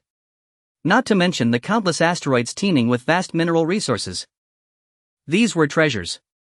For instance, the asteroid Psyche, located 370 million kilometers from Earth, had been estimated by scientists from the Lighthouse Country to be worth $100 quadrillion. You read that correctly, there are 2 quadrillion in that number. It could buy the entire Earth. Psyche is composed predominantly of metallic substances with an extremely high density. It has a diameter of approximately 200 kilometers and its main components are iron, nickel and so forth. If this asteroid could be obtained, it would turn every person on Earth into a billionaire. Before the advent of anti-gravity technology, the people of Dragon Country would not have purchased aerospace funds. 5 trillion yuan would have barely made a ripple in the vastness of space. But Bai Hui had created the anti-gravity spacecraft, ushering humanity into the space age. With it, people could easily venture into space and mine its resources. The Moon, Mars, and asteroids would all be within reach. Beyond that, the prospect of Dragon Country landing on the moon during this year's Mid-Autumn Festival sparked heated discussion. Since ancient times, the moon had been a symbol of longing and beauty for the people of Dragon Country. Countless poets had expressed their admiration for the moon in their verses, and it held a special place in their hearts. Moreover, this time Dragon Country would build a permanent habitable base on the moon. By then, even ordinary citizens would have the chance to visit as tourists. With 3 months remaining until the Mid-Autumn Festival, Dragon Country would construct a large spacecraft within that period, designed under Bai Hui's direct supervision and even equipped with a nuclear reactor. Anti-gravity spacecraft were extremely power-hungry, as Bai Hui had learned during his earlier ascent. Over 3 million kilowatts were only sufficient for a single round trip. And that was using Bai Hui's self-designed lithium-air batteries. If traditional lithium batteries were used, the sheer volume of batteries alone would be immense, making it impossible to power the anti-gravity spacecraft. The news of Bai Hui's appointment as Minister of Space also stirred considerable discussion. After all, he was only 23 years old. Yet no one questioned his qualifications for the position, for without him there would be no anti-gravity technology. Without anti-gravity technology, Dragon Country could not have entered the space age, nor could it have proposed such exhilarating space plans. Bai Hui was the very core of the entire space program. Bai Hui was currently staying in a hotel, still awake, carefully pondering the day's conversation. His anti-gravity technology and lithium-air battery technology had secured 20% of the profits from the next 50 years of the space program. 20% was already an exceptionally high figure. Moreover, he didn't need to contribute any manpower or resources, everything was funded by the Dragon Kingdom. Considering the Dragon Kingdom had issued a 5 trillion aerospace fund offering only 25% profit, if Bai Hui managed to bring back the Spirit Star, his wealth would instantly eclipse that of the world's richest person. Furthermore, the Grand Elder had appointed Bai Hui as the Minister of Aerospace. This pleased him greatly, for with authority he could smoothly execute certain plans. He harbored too many secrets, casually revealing some technologies would invite skepticism and greed. Bai Hui's mind contained a vast sea of technological knowledge from a second-tier civilization brimming with countless black technologies. Releasing them recklessly would undoubtedly draw attention. Now, as the Minister of Aerospace, he wielded significant power. If he unveiled more black technologies in the future, convincing the elders would suffice to avoid any issues. Bai Hui couldn't return to Cold City for now. Why? Because at the end of the negotiations, he proposed to the elders a plan for a Mid-Autumn Festival moon landing. The Grand Elder immediately rejected it, but Bai Hui confidently assured them that he could build a lunar spacecraft before the Mid-Autumn Festival. The 9 elders hesitated briefly before finally agreeing. Why was Bai Hui so eager to land on the moon? The reason was simple: a moon landing is an event of immense global significance. He wanted the world to witness the Dragon Kingdom's cohesion and creativity.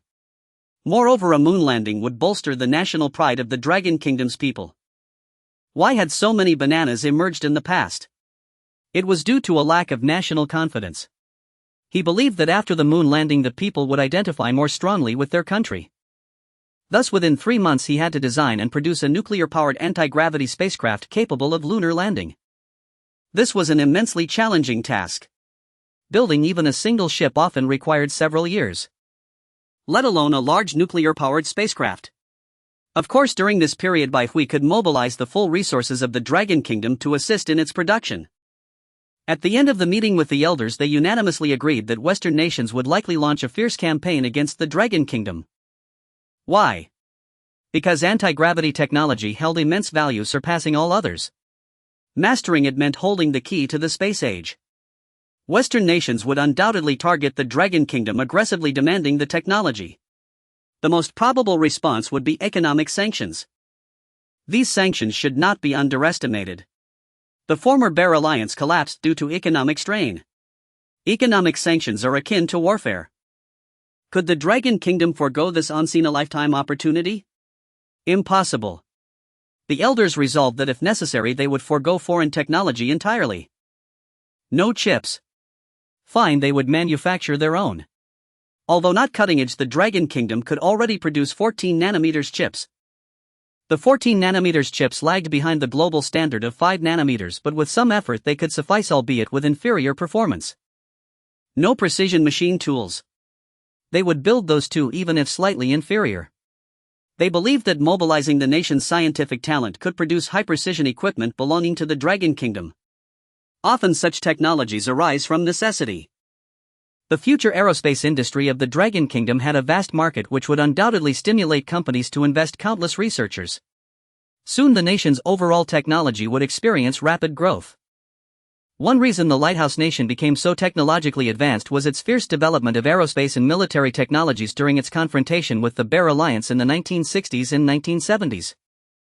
Later they gradually absorbed and developed these technologies, leading to today's advanced state. Thus necessity is the ladder of human progress. Many believe that in the 21st century technological progress has stagnated. The same nation that landed on the moon in the 1960s can no longer do so. The reason is that nations no longer have an urgent need for lunar landings. Without necessity there is no impetus for progress. As he mused, Bai Hui gradually drifted into slumber. Meanwhile the world was astounded by their achievements. On Twitter and Facebook people exclaimed in shock, "Oh, this is insane. That ancient Eastern nation is already advanced enough to build bases on the moon and Mars. So the Dragon Kingdom is the world's most technologically advanced nation, while we, the Lighthouse Nation, have been indulging in self-delusion. That civilization spanning 5,000 years like a waking lion is finally baring its fangs to the world. The Dragon Kingdom is incredible. Perhaps in our lifetimes we can travel into space aboard their spacecraft." Meanwhile, the Lighthouse Nation's president convened an emergency meeting. After 6 hours of negotiations, they finalized the Lighthouse Nation's space plan. They decided to invest $1 trillion to vigorously develop the space industry, with the first step being the Ares plan. Ares, the god of war in Western mythology, symbolizes Mars. He is cruel, belligerent, and tenacious, embodying power and authority as well as a love for conflict and slaughter. Simply put, the Ares plan involved constructing the Ares spacecraft, assembling it in space from components launched via rockets from Earth.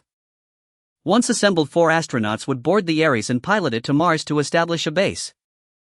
This plan had to be completed before the next Mars opposition, when the planet is closest to Earth, saving the most fuel.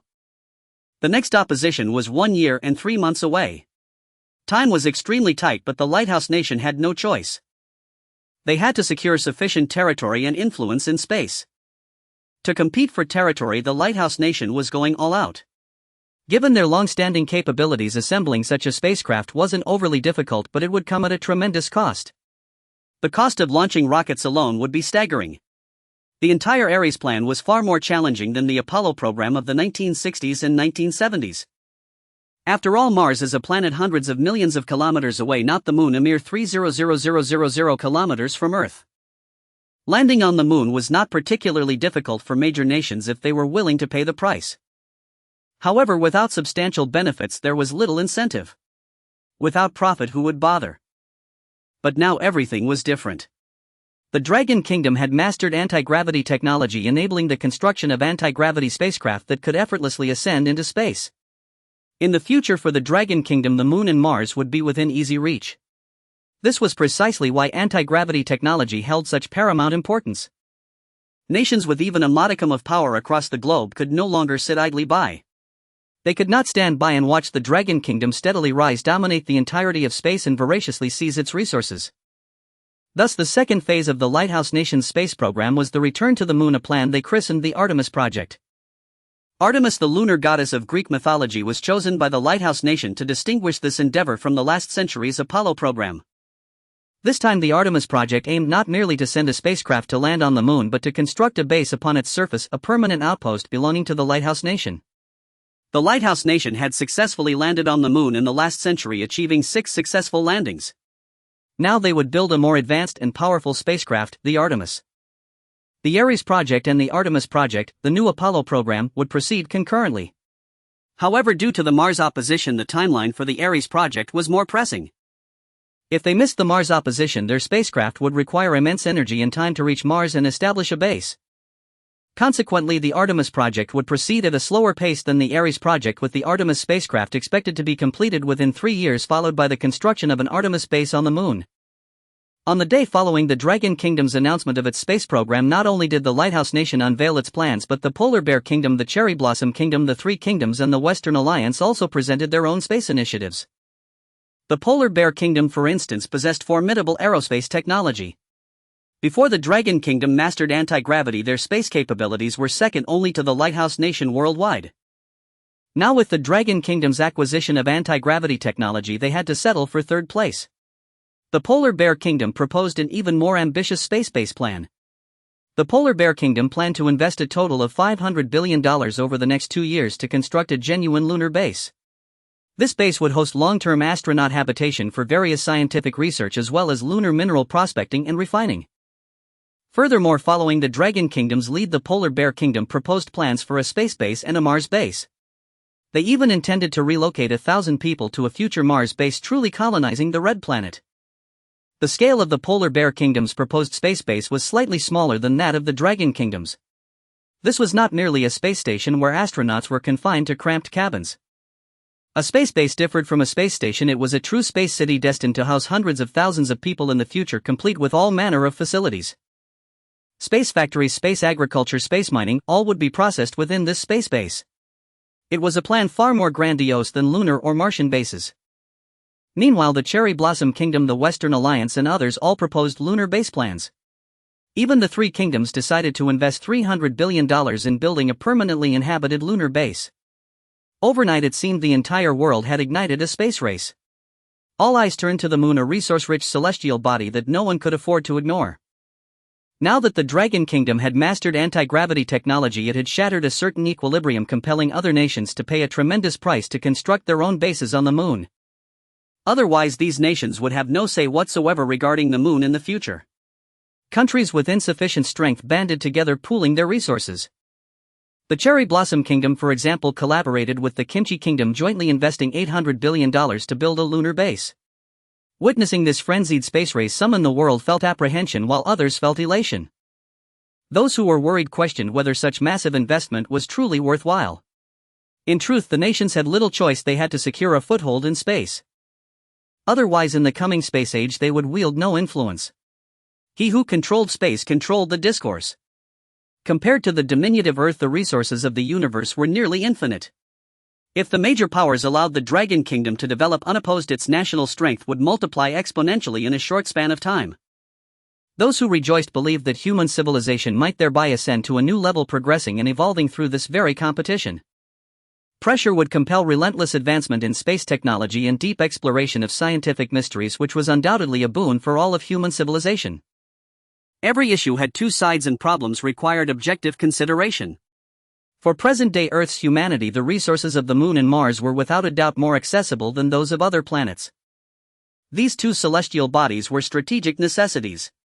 In short, the world's major powers were all scrambling for territory. The swiftest would claim the most ground. The Dragon Kingdom, having mastered anti-gravity technology, held an unparalleled advantage. Their anti-gravity spacecraft enabled easy access to space without exorbitant costs. Other nations could only grit their teeth and expend vast sums of money to vie for more resources. The moon was a colossal prize, and no one was willing to relinquish it. Thus, every major power fixed its gaze upon the moon. Of course, Mars was even richer, but very few had the capability to build a base there. Besides the Dragon Kingdom, only the Lighthouse Nation could accomplish this. Perhaps the Polar Bear Kingdom could manage it if they staked everything, but the cost would be unimaginable. The unveiling of the Dragon Kingdom's space program had undoubtedly ignited the public's emotions. The entire Dragon Kingdom erupted in celebration. Countless people fervently discussed it, and servers for Weibo and Zhihu were even overwhelmed by the traffic. People were not foolish. They could see the opportunity this presented. For the entire nation, the advent of anti-gravity was like granting wings to the Dragon Kingdom's ascent. For the people of the Dragon Kingdom, they would soon reap the benefits of the space age. Thank you all for your support. Haha, I just bought $1 million in aerospace funds, and now I'm just waiting to get rich sitting at home. Haha, I bought $1 million too. If it weren't for the limit of $1 million per household, I would have thrown in all my savings. Whoa, the ones upstairs are all rich. After working for over a decade, I've only saved about $200,000, and I've put it all into aerospace funds. All of this we owe to Bai Hui. Without his invention of anti-gravity technology, our Dragon Kingdom wouldn't have entered the space age. He's truly incredible. From now on we should call him God Bai. Remember, he's not only the head of our Dragon Kingdom's aerospace department but also the chief scientist of the space program. And he's the president of a Sinto-established university called Longting University, which might even surpass Shuemu Tsinghua in the future. Enough said. God Bai is amazing. I no longer pray to Lord Guan for exams, I pray to God Bai to bless me with success in every test. Haha brother, you're killing me. Now Bai Hui is truly known by everyone without exception. When teachers lecture students in class frustrated with their lack of progress, their words have turned into this. Look at yourselves, how lazy have you become? And then look at God Bai. At a young age he invented anti-gravity technology, leading the Dragon Kingdom into the space age. When will you ever be like God Bai? Bai Hui, once an unknown nobody, has now become the child from another family spoken of by parents and teachers. Hey, believe it or not, those words actually work. Some students, once lazy and sleeping all day, have taken God Bai as their role model. Sometimes the power of a role model is truly infinite. In the past, when teachers mentioned the child from another family, they always compared students to the top scholar from the next class. But teenagers are naturally rebellious, so what if you have good grades? I don't have to accept you. Now the child from another family in teachers' mouths has become Bai Hui. The fervor of youth. Who wouldn't want to be like Bai Hui, inventing anti-gravity technology and leading the nation into the space age? Who wouldn't want to become the chief scientist of the National Space Program? Who wouldn't want to become a member of the Academy of Sciences at a young age, enjoying state subsidies? Who wouldn't want to become a national hero revered by millions? The spirit of youth, bold and unrestrained. Bai Hui has become a role model in many hearts, helping them find their life's purpose and strive toward it. Teachers watched in amazement, never imagining that imperceptibly Bai Hui had become the goal pursued by countless young people. But all of that is for later. Bai Hui was currently sleeping, his eyes closed, silently reciting in his mind. System open. The system panel. Host Bai Hui. Gender male. Brain development level 25. Knowledge level 2. Civilization level 1. Is system functions. System laboratory unlocked. Popularity value 16834594591. 6 billion. Bai Hui looked at his popularity value, surprised to find it had already exceeded 1.6 billion. Earlier the system had spent about 1 billion popularity points to restore itself, and Bai Hui still hadn't fully figured out how this popularity value was generated. System, how is the popularity value calculated? Does it mean 1.6 billion people know me? No, host, you've misunderstood. The system shook its head. Then it explained in detail how popularity points were generated and calculated. First, popularity points are not limited to 1 per person. If that were the case, the entire Earth could only provide Bai Hui with 7 billion points. The calculation method is within a single day. If someone feels emotionally stirred by something related to Bai Hui, they generate energy in the unseen realm.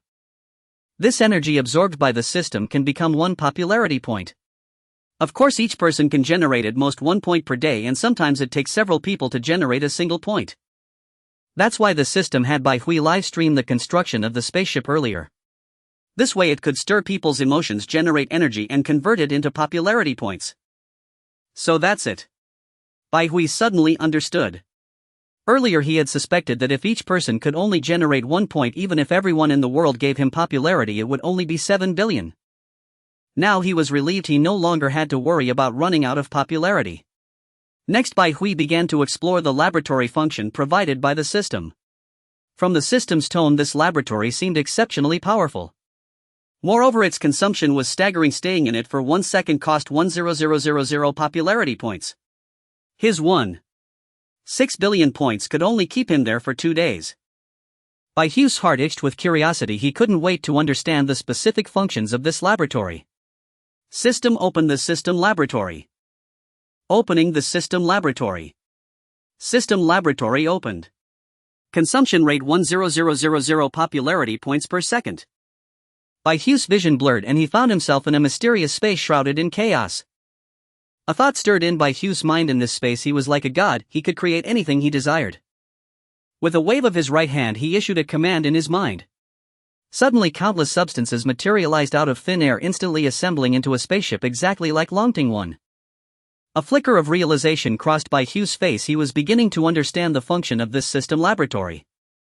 Simply put, this laboratory could materialize any object according to the user's thoughts. For instance, if he wanted to create an iron ball, he only needed to think of it and it would appear instantly. However, the laboratory was limited by the user's knowledge level. For example, Bai Hui couldn't currently manufacture a lithography machine because he lacked its specific design blueprints, so the laboratory couldn't materialize it. The spaceship Longting One was built by his own hands. All its principles and design blueprints existed in his mind, so Bai Hui could instantly materialize it.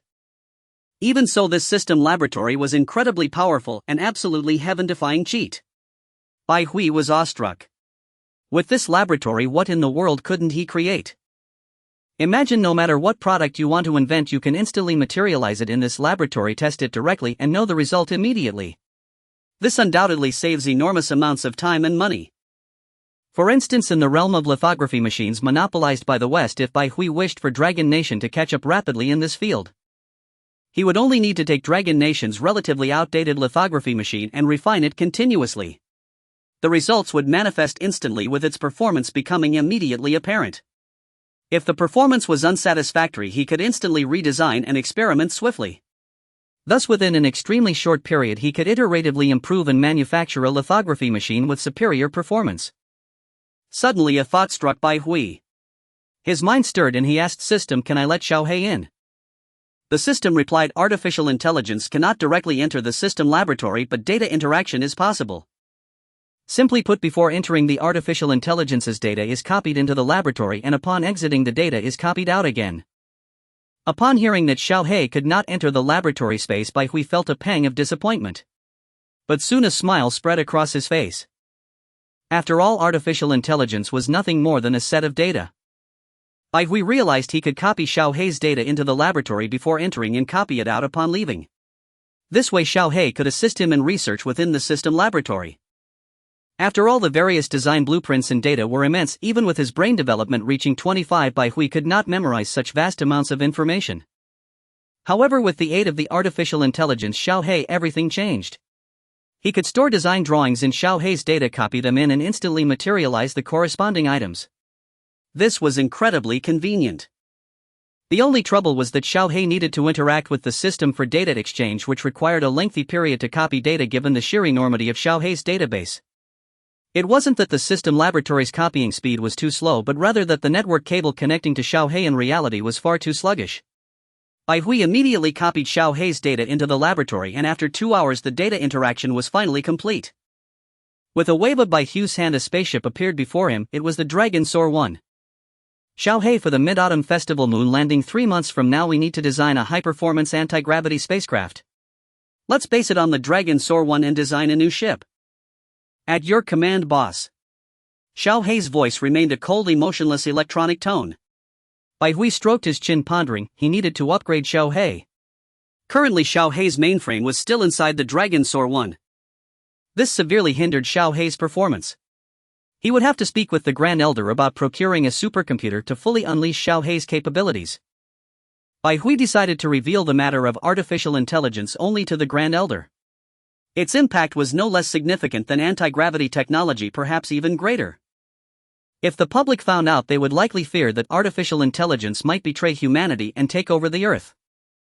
There was no helping it. Such movies were too numerous and had deeply ingrained the idea in the public's mind.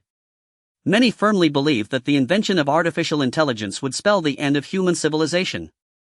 Bai Hui and Xiaohei tirelessly researched and refined within the system laboratory, spending a full 8 hours and 300 million popularity points, finally producing the design blueprint for the new spacecraft.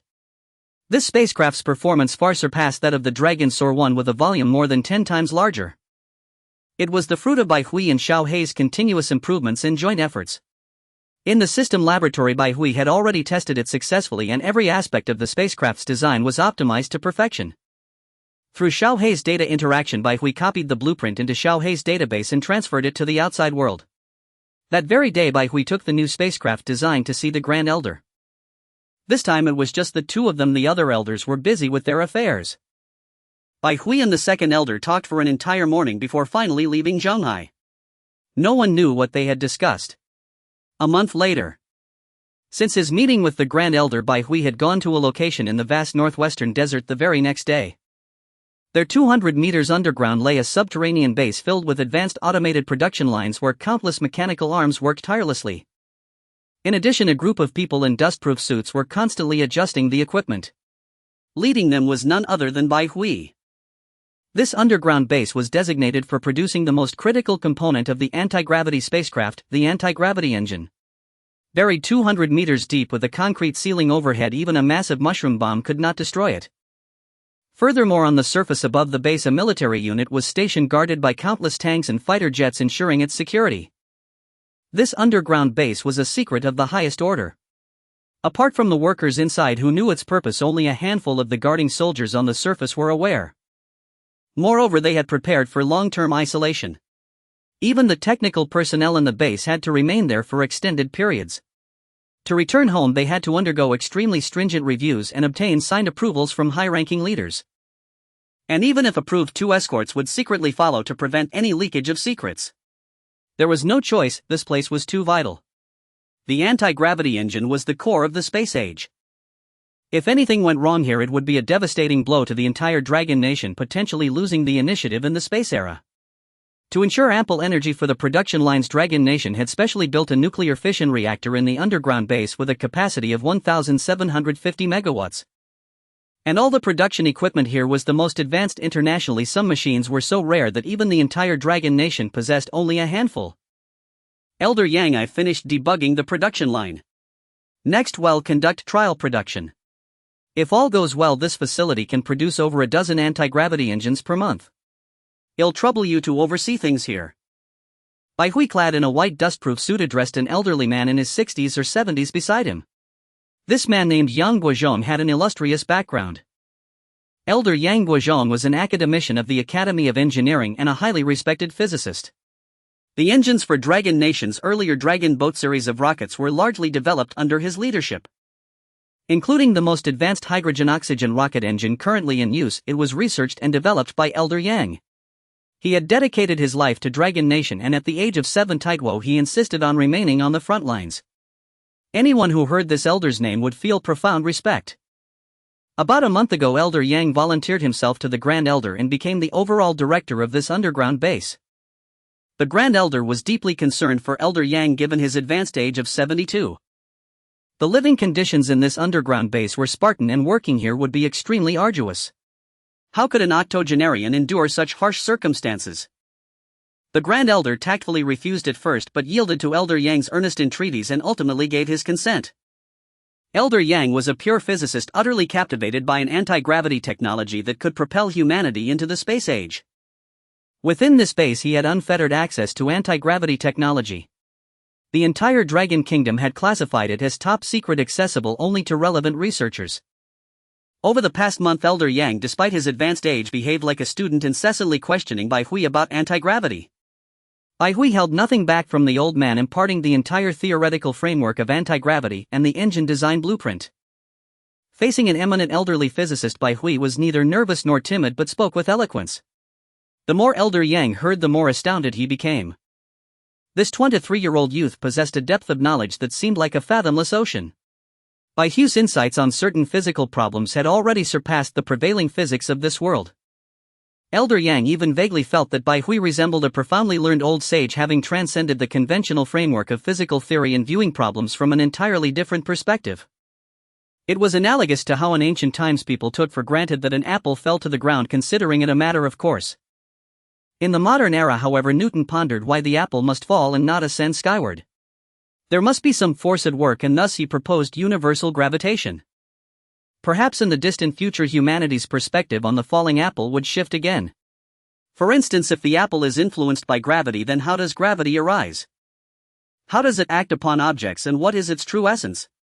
By then perhaps another scientist would propose a new theory.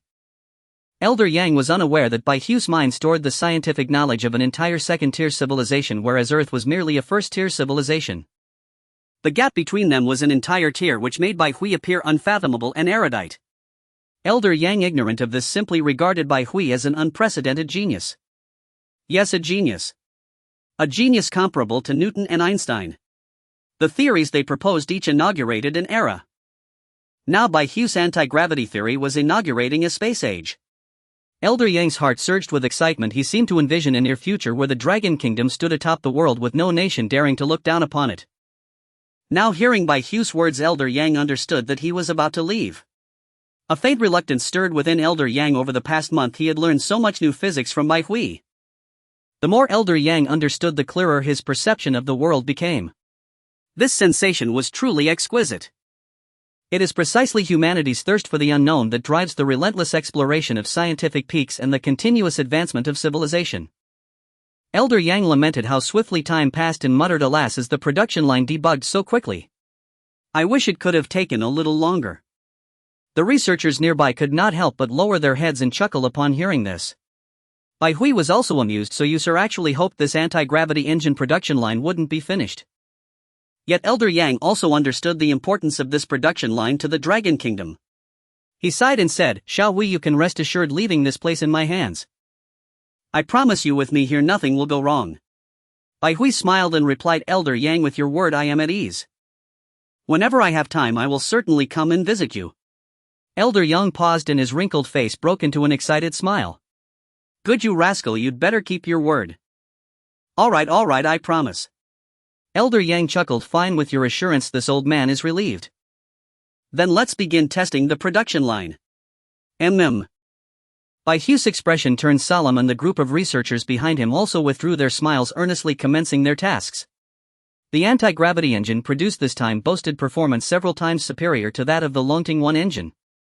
Due to limitations in materials and craftsmanship, Bai Hui had been unable to manufacture a superior anti-gravity engine for the Longting 1.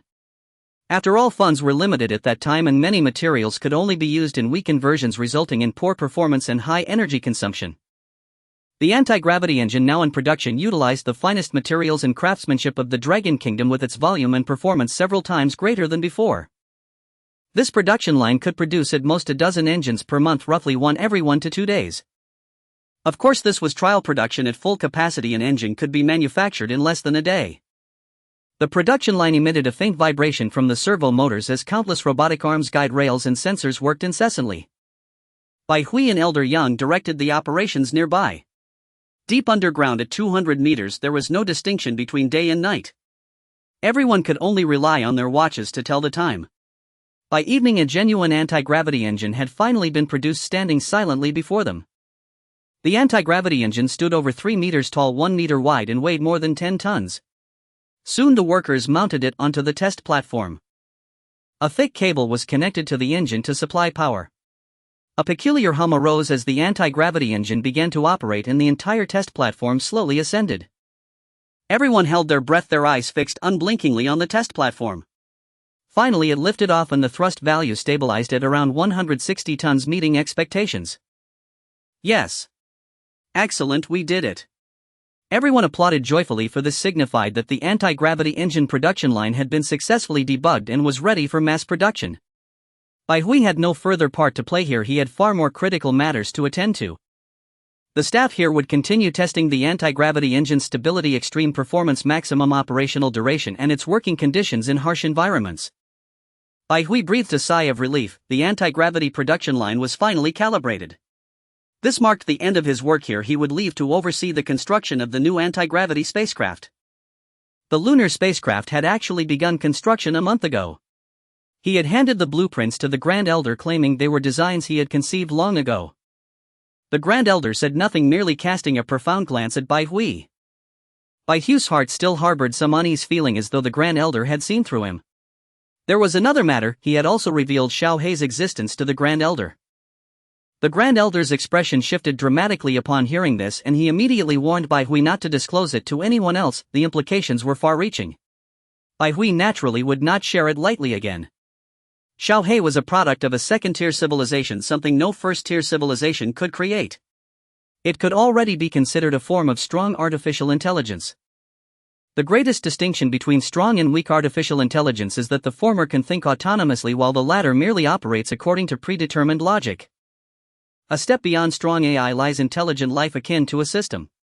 Such beings possess their own emotions and can even evolve, elevating their life level, an immensely formidable existence. The Grand Elder immediately allocated the most powerful supercomputer in the Dragon Kingdom to serve as Xiao Hei's core. Now Xiao Hei could fully unleash its capabilities. Over the past month some researchers were astonished to find their experiments proceeding with unusual smoothness. Tasks that once took 2 or 3 days were now completed in a single day. This left them perplexed, even wondering if their experiments had gone awry. 2 months remained until the Dragon Kingdom's annual Mid-Autumn Festival. Time was pressing. Bai Hui had assured the elders that the lunar spacecraft would be built within 3 months, and the Dragon Kingdom's official announcement of the moon landing had already been made. Failure would be a tremendous loss of face. With Elder Yang overseeing the anti-gravity production line at the underground base, Bai Hui felt at ease. The next day he departed the underground base. After more than a month without sunlight, Bai Hui felt as though he had emerged into a different world. Above ground stood a military base, an incongruous sight amidst the endless yellow sands. Bai Hui silently observed the soldiers in uniform, their faces flushed from the sun, yet they carried out their duties with unwavering resolve. Beneath the surface, scientists toiled in underground factories that never saw daylight. They knew well that they might not return home for years, confined to the base with nowhere else to go. Yet they harbored no regrets, dedicating their youth unreservedly to this land. Bai Hui's heart stirred. These were the most beloved people of the Dragon Kingdom, silently striving and sacrificing their entire lives for their nation. He thought of the nuclear physicists of the last century who devoted their lives to the desert so that the Dragon Kingdom would never be bullied again. Bai Hui murmured inwardly, "Rest assured, I will lead the Dragon Kingdom to stand atop the world. By then you will no longer have to endure such a harsh life in this desert." "Hello, Minister Bai. I will arrange a helicopter to take you there." General Zheng, commander of the ground forces, had a square face and a stern, unsmiling demeanor. He was responsible for the base's security and had grown familiar with Bai Hui over several meetings. Bai Hui looked at him, suddenly saluted, and said earnestly, "General Zheng, thank you for your dedication to the Dragon Kingdom." General Zheng paused, then a rare smile appeared on his face as he returned the salute. Bai Hui boarded the helicopter, escorted by 2 fighter jets for his safety. The 195th Aerospace Research Institute, once the Dragon Kingdom's rocket engine production and development base, had been transformed into a base for anti-gravity spacecraft production a month ago. With a complete industrial chain and corresponding machinery, it was highly suitable for manufacturing anti-gravity spacecraft. Located in the vast northwestern desert, the area was desolate, connected to the outside world only by a single railway. With a colossal spacecraft to be built within 3 months, the Dragon Kingdom recruited over 100,000 workers and broke down less critical spacecraft components into smaller projects, opening them for public bidding. In just over a month, the once secret base, which had housed only 2,000 people, now swelled to over 200,000. The institute had expanded several times, forming a small town. With such a massive population, daily life became a significant challenge. What would 200,000 people eat and drink? After all, this was the vast northwestern desert, barren and connected to the outside by only a single railway. All supplies had to be transported via this railway, which could only accommodate 1 train at a time. That same train also had to carry various spacecraft materials and components. Thus the daily needs of hundreds of thousands of people became a pressing issue. The Dragon Kingdom was already constructing a second railway, but it would take time. Ultimately, the nearest city had to use off-road vehicles to traverse the desert for supply deliveries. However, the influx of people brought a host of problems, the greatest being information leaks. Within just 1 month, 5 leaks occurred at the 195th Institute as spies buried deep within the Dragon Kingdom for years surfaced one after another. This infuriated Zhao Shangdong, head of the Dragon Kingdom's National Security Department, who issued strict orders to intensify confidentiality measures. Everyone had to undergo thorough checks before being allowed in. Yet absolute information security remained elusive as spies employed various methods and the security department could not maintain constant vigilance. Many individuals, corrupted by the allure of foreign powers' financial incentives, turned into despicable traitors. They secretly photographed documents and transmitted information through various means, severely compromising the Dragon Kingdom's national security. The Dragon Kingdom showed no leniency toward such individuals, especially at this critical juncture when the hatred for those who betrayed their country for personal gain burned even fiercer. Under the blazing sun, heat waves rolled across the vast desert. Bai Hui arrived at the 195th Aerospace Research Institute by helicopter, wobbling through the air. As he stepped off the helicopter, a middle-aged man came forward to greet him. He was the director of the base, Li Anmin. Li Anmin was not technically trained, he was an administrative worker. However, over the years under his management, the 195th Aerospace Research Institute had consistently pursued innovation, developing numerous advanced domestic technologies. Li Anmin's capabilities were beyond doubt, which was precisely why the elders had chosen to place the spacecraft production base here. In terms of rank, Bai Hui was undoubtedly one level above Li Anmin, effectively his direct superior. The moment Li Anmin saw Bai Hui, he immediately broke into a smile and stepped forward to greet him. Minister Bai, welcome to the 195th Aerospace Research Institute. I am the director here, Li Anmin. Bai Hui shook hands with him and said with a smile, hello Director Li. I'll be troubling you a lot from now on. You flatter me. Our base will rely on your guidance in the future. After exchanging pleasantries for a while, Bai Hui began inquiring about the spacecraft's construction. Li Anmin said the construction of the spacecraft has essentially completed the hull assembly. Everything is proceeding according to plan. Good, let's go take a look then. Hearing Bai Hui's words, Li Anmin led him to the spacecraft production workshop of the 195th Aerospace Research Institute. The workshop was extremely tall, about 40 to 50 meters in height, and its floor space probably spanned tens of thousands of acres. Bai Hui followed Li Anmin at the forefront, entering the production workshop. The interior space was vast, and what first caught the eye was an enormous silver-white metal frame, the hull of the spacecraft. The entire spacecraft hull stood over 30 meters tall and measured roughly 100 meters in length and width. Compared to the Dragon Soar 1, this was a true behemoth. Standing before it, people couldn't help but marvel at its grandeur. Countless workers wearing safety helmets were tirelessly welding the hull, presenting a scene of bustling activity. Beside the hull, engineers from the contracted manufacturers were continuously debugging various components. Once the hull welding was complete, these other system parts would be installed one by one, assembling into a real spacecraft. Bai Hui took a rough look. The total number of people in the entire workshop was at least tens of thousands. After all, the Longwa moon landing was only 2 months away, so the task was urgent and required a massive workforce. These workers weren't even all of them. Another shift would work around the clock with them in 24-hour rotations. Li Anmin followed behind Bai Hui and asked, Minister Bai, do you see any issues here?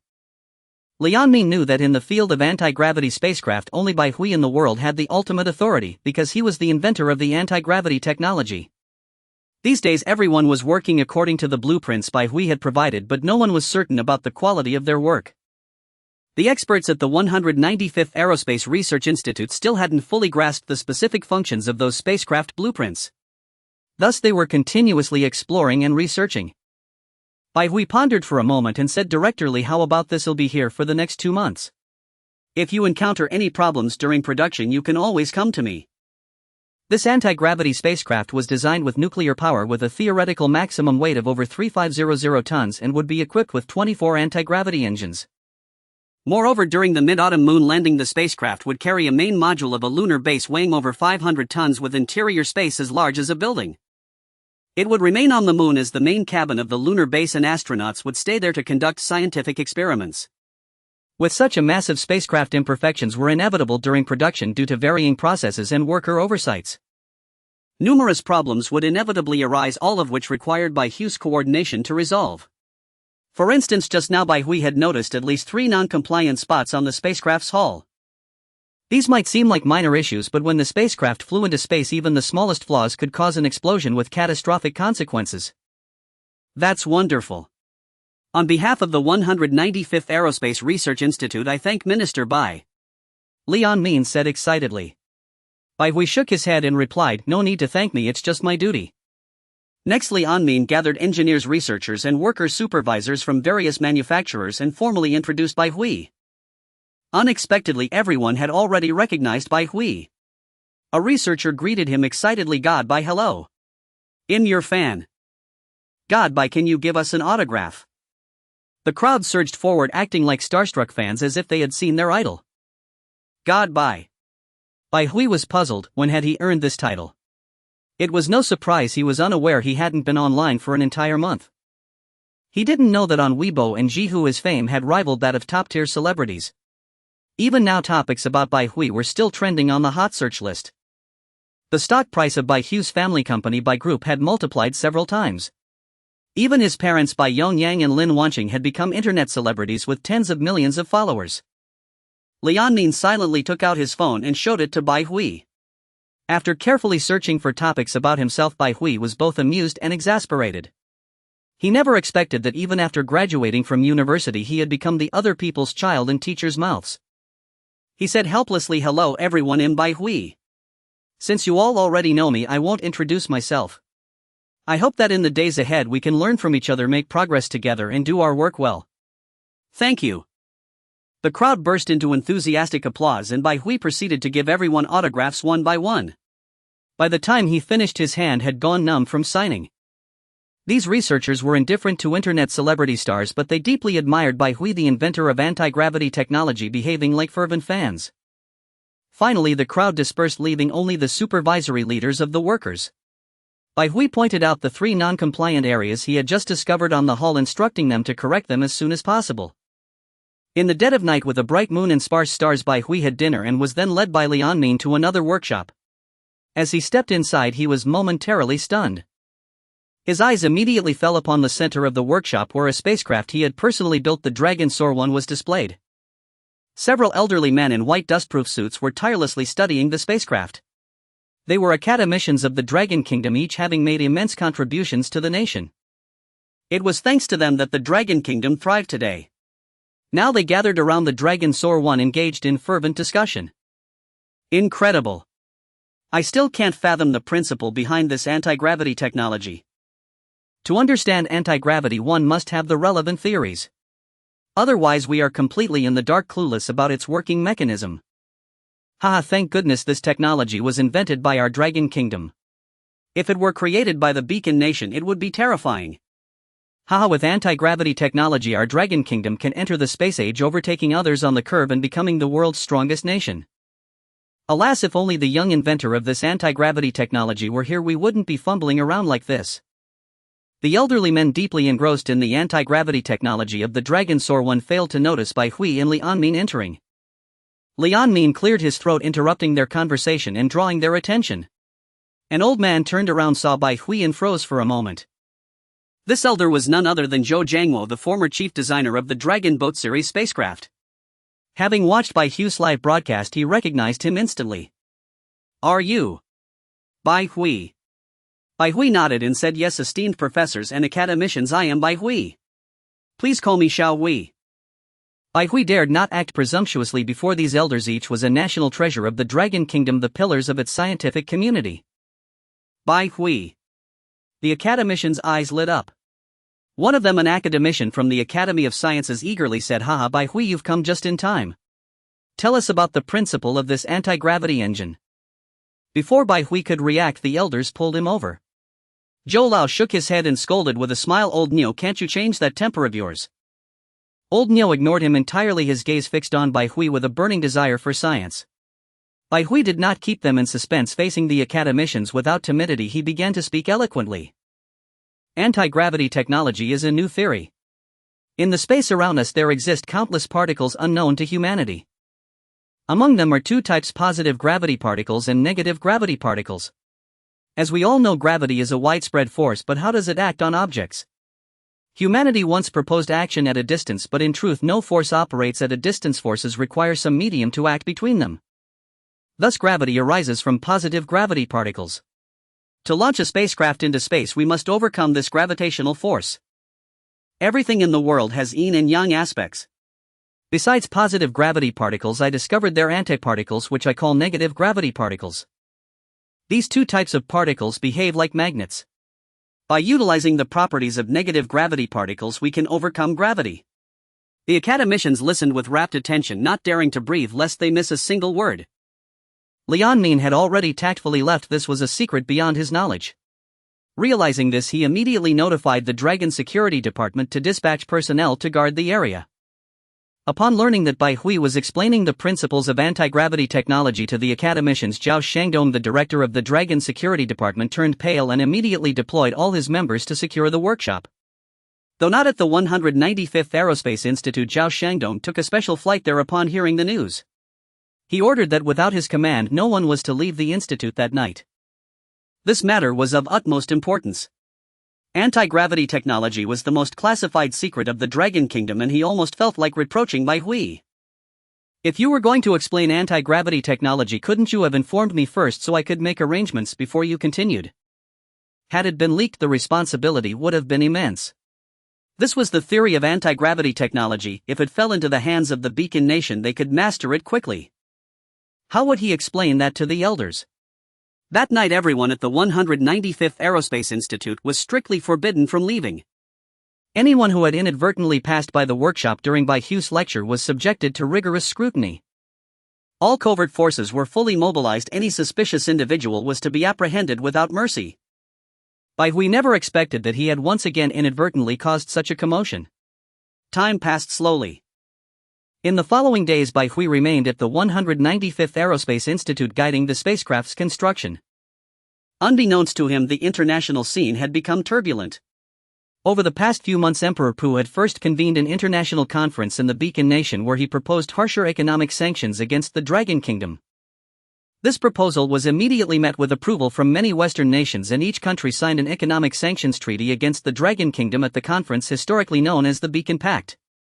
The treaty stipulated that the Dragon Kingdom was prohibited from using any technology from the Pact nations, and the Pact nations were forbidden from selling any high-tech equipment to the Dragon Kingdom, including lithography machines, numerical control centers, and engines. Moreover, the sale of any chips to the Dragon Kingdom was banned. All industrial software from the Pact nations was disabled for the Dragon Kingdom, and the Dragon Kingdom was barred from using any patents authorized by the Pact nations. The justification for the economic sanctions was that the Dragon Kingdom's mastery of anti-gravity technology posed a serious threat to the security of all nations, necessitating a unified effort to dismantle the Dragon Kingdom's space hegemony. Emperor Pu declared on Twitter that the Dragon Kingdom must surrender its anti-gravity technology before the sanctions would be lifted. This series of actions shocked the entire world. Longwa issued a statement immediately firmly opposing this economic sanction, asserting that Lighthouse Country and other nations had gravely violated the principles of the WTO. Even the Grand Elder personally declared that Longwa would never capitulate under the economic hegemony of these countries. To counter these sanctions, the Grand Elder announced that no nation would be permitted to use any of Longwa's technologies or patents, and that antitrust investigations would be launched against certain Lighthouse Country enterprises. When news of the economic sanctions reached the homeland, the public erupted in an uproar. Unbelievable. Lighthouse Country has truly lost all shame, targeting us so viciously just to seize our anti-gravity technology. We absolutely cannot surrender our anti-gravity technology. It is the key to the future of space exploration. No matter the cost, we must not give in. That's right, let's fight them. What's the big deal about banning their technology? You're too naive, my friend. This is truly serious. Indeed, Lighthouse Country banning our use of their technology will have a devastating impact on Longwa. So what should we do now? Weibo was in chaos, but discerning observers knew that Longwa faced an immense challenge. As the world's most technologically advanced nation, Lighthouse Country possessed formidable strengths. Not to mention the myriad patent architectures for chips, the various technologies of lithography machines, major operating systems, high-precision machine tools. Lighthouse Country held the majority of these patents. If Longwa were banned from using them, its economy might regress by over a decade. Yet could they compromise? The moment of Longwa's resurgence was at hand. If they yielded, it might remain forever shackled by other nations. Bai Hui learned of this news while resting at night. After a long day's work, he habitually took out his phone to browse the headlines. When he saw the top story on his phone screen, fury blazed in his eyes. He gritted his teeth and muttered, "Lighthouse Country, you truly have no shame. Since that's the case, don't blame me for being ruthless." He spoke into a wristband. "Xiaohei, come here." System, begin transferring Xiaohei's data. Transferring. Transfer successful. Open the system laboratory function. Bai Hui clenched his jaw and said, "Open." In an instant he arrived in a chaotic space, the system laboratory. Without hesitation, he quickly said to Xiaohei, "Xiaohei, we need to develop a Chinese programming language and then create an operating system and chip architecture based on that language." The next day, Bai Hui directly called the Grand Elder. He handed over 3 items: the Longxiang Chinese programming language, the Longxiang operating system, and the Longxiang chip architecture. Bai Hui spoke rapidly. "Grand Elder, these are the programming language, operating system, and chip architecture I developed. Their performance far surpasses any current operating system or chip architecture. If you doubt me, please have these technologies verified immediately." The Grand Elder took a deep breath and said, "Xiao Hui, thank you this time." Beyond that, he asked nothing else. Bai Hui breathed a sigh of relief. He had feared the Grand Elder would question the origin of these items. The existence of the system was Bai Hui's greatest secret, one he would never reveal unless absolutely necessary. Everyone knew that developing an excellent programming language and operating system and a mature chip architecture required an incalculable amount of work, impossible for a single person. To create these three technologies, Bai Hui had expended over 1.3 billion popularity points, leaving only over 200 million in his system account. Even so, it was only because Bai Hui had become an internet sensation in recent days with popularity points constantly increasing that he managed to develop these technologies. But it had to be said, the system laboratory's functions were truly remarkable. Tailoring it to the Longhua language and incorporating algorithms from secondary civilizations, Bai Hui finally developed the Longshan programming language and the Longshan operating system. Their performance, tested to the extreme within the system laboratory, far exceeded that of the current Windows system. Meanwhile, the Elder summoned over a dozen academicians from the Academy of Sciences to test the performance of the Longshan operating system and the Longshan chip architecture. The results showed that the Longshan operating system was incredibly powerful, 342 stronger than Windows and 267 stronger than Linux under equivalent hardware conditions. This deeply astonished the academicians. What did this mean? It was a groundbreaking, epic-making creation. Moreover, Bai Hui's documentation stated that if the Longshan operating system and the Longshan architecture chip were used together, performance would double. The Longshan chip architecture could not yet be tested, as merely designing the chip circuit diagram would take considerable time. But given this statement and the formidable performance of the Longshan operating system, it was certain that the Longshan chip architecture would be no less impressive. This is an operating system developed by our Longhua. Incredible. When did Longhua have such a project? We never heard a whisper. Which great mind developed it? Yes, could it be old Sheen? I haven't seen him in 7 or 8 years. Possibly. Old Sheen is the most brilliant among us in computer science. I suspect he led the development. All were astounded by the prowess of the Longshan operating system and speculated endlessly about its creator. This operating system alone was worthy of the Nobel Prize in Computing, the Turing Award. The Grand Elder stood at the forefront, observing the expressions of the academicians. Seeing their awe, he had already made a decision. Beside the Grand Elder stood 2 elderly men with graying hair. One was Zhou Jiangwo, Elder Zhou. Since the inception of Longhua's space program, Elder Zhou had been appointed Deputy Minister of Aerospace. He held a pivotal role in the nation's affairs. The other elder was Fang Zhongmin, president of the Longhua Academy of Sciences and a nuclear physicist. He was the chief engineer behind Longhua's independently developed third-generation nuclear fission reactor Hualong-1. He also led the development of the artificial sun nuclear fusion reactor.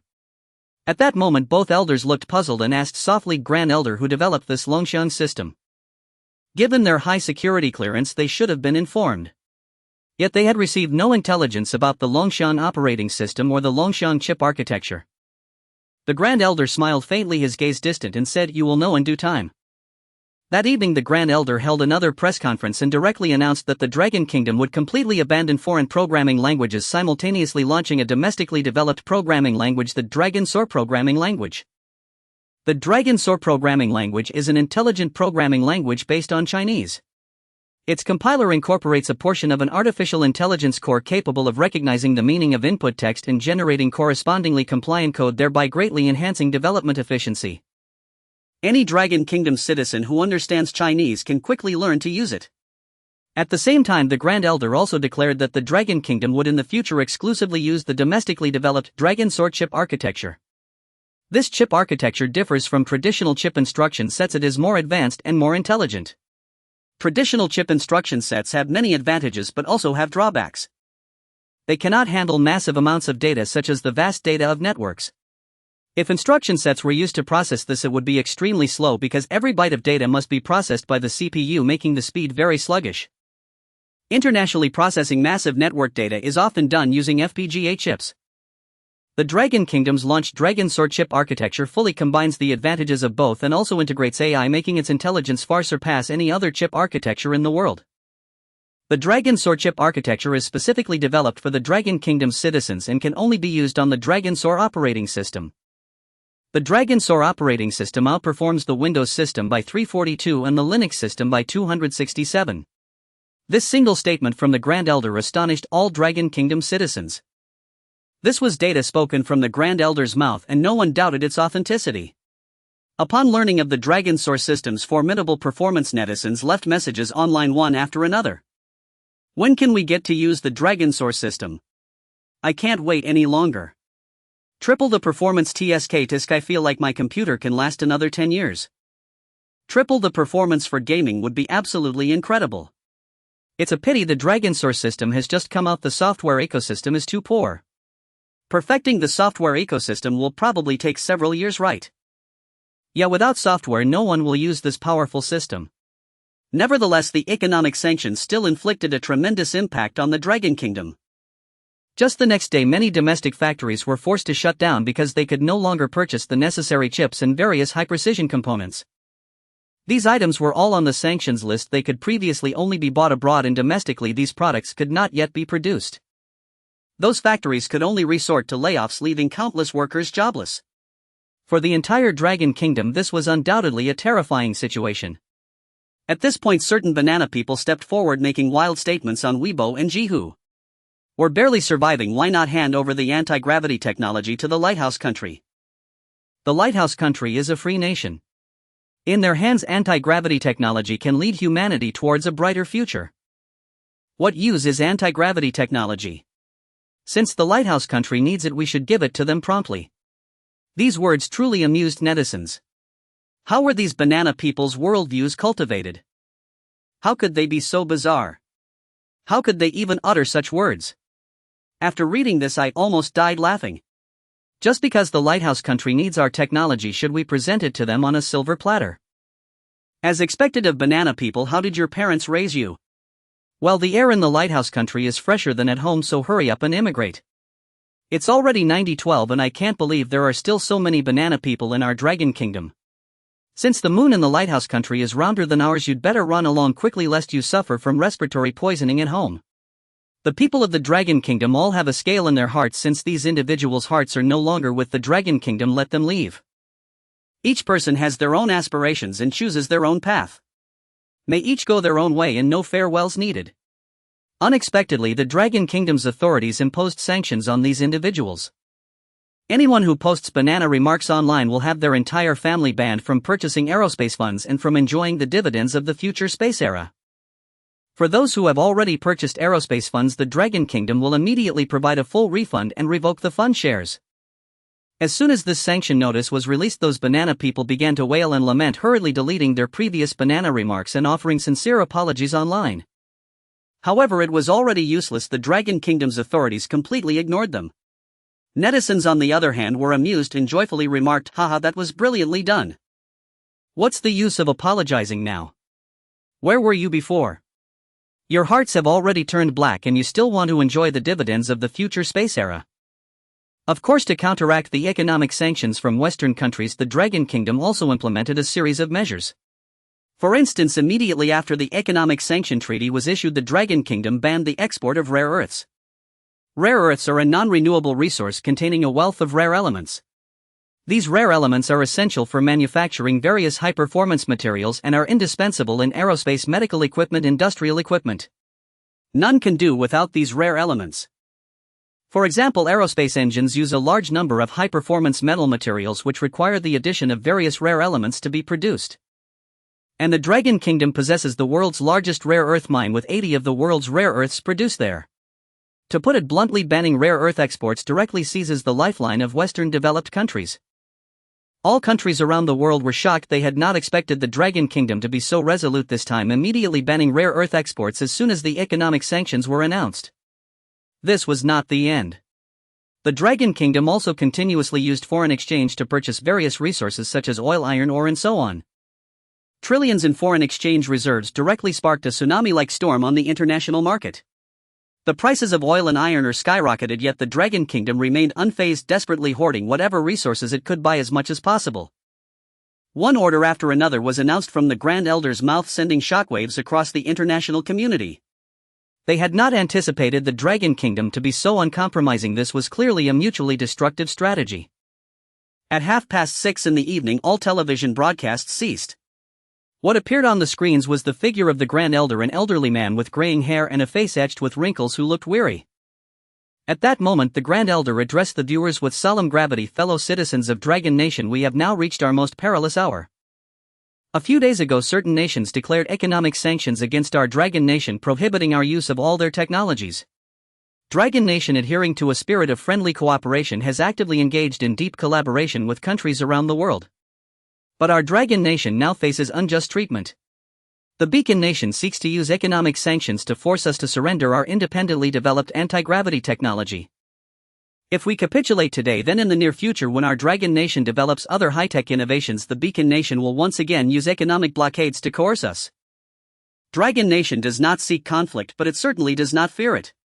Therefore, in this moment of utmost crisis, I call upon all Dragon Nation citizens to unite as one, pool our strength, break through the technological blockade of Western developed nations, and devote our full efforts to advancing Dragon Nation's independent science and technology. It is foreseeable that Dragon Nation will soon enter a period of upheaval. To those who have lost their jobs, do not be afraid. I hereby promise that no citizen of Dragon Nation will go hungry. If you are truly in difficulty, please call 888,888 and we will do everything in our power to help you. I urge everyone here to actively engage in learning science and technology and contribute to breaking the technological blockade imposed by Western developed nations on our Dragon Nation. In the coming period, Dragon Nation will face great hardship, but we must firmly believe that this is only temporary. Our Dragon Nation will surely rise like a mighty dragon, soaring through the 9 heavens, standing tall at the pinnacle of the world. The Grand Elder's resolute national address ignited the fervor of every citizen in Dragon Nation. On Weibo. Our Dragon Nation has reached its most dangerous moment, but who are we? We are the descendants of Dragon Nation with a history of 5,000 years. Our civilization has never been severed, and this time we will not fall. Yes, after hearing the Grand Elder's words, my blood is boiling. I am determined to master science and technology and contribute to breaking the technological blockade for our motherland. Those Western bastards, do they think they can make us yield like this? Impossible. Why should we hand over the anti-gravity technology we have mastered?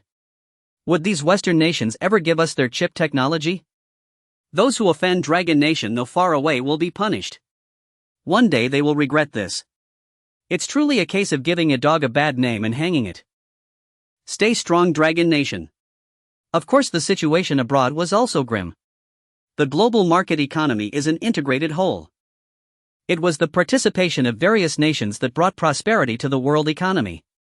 However, Dragon Nation, a vital component of the global market economy, suddenly withdrew, leaving a gaping hole in the fabric of the network. The world economy was dealt a severe blow. Almost every company saw its stock price plummet. Companies like Fruit and Low-Pass saw their stock prices drop by 20 to 30%.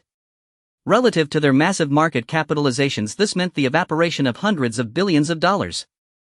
And the more a company relied on Dragon Nation, the steeper its stock price fell.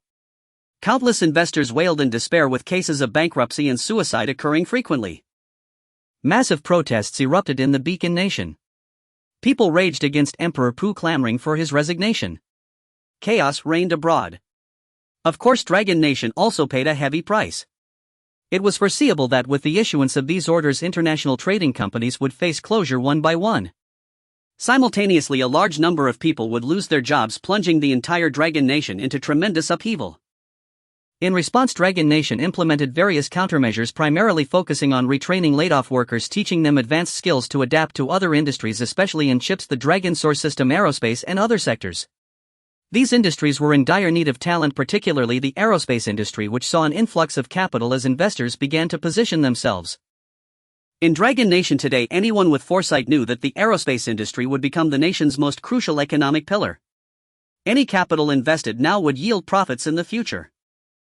Especially in the space tourism sector, companies like Tuma and Xiechang established their own space tourism ventures. They had already begun accepting reservations with a deposit of 1 million, refundable or adjustable. Of course, the final cost would be determined based on actual circumstances. Dragon Nation's fierce resistance caught all nations off guard.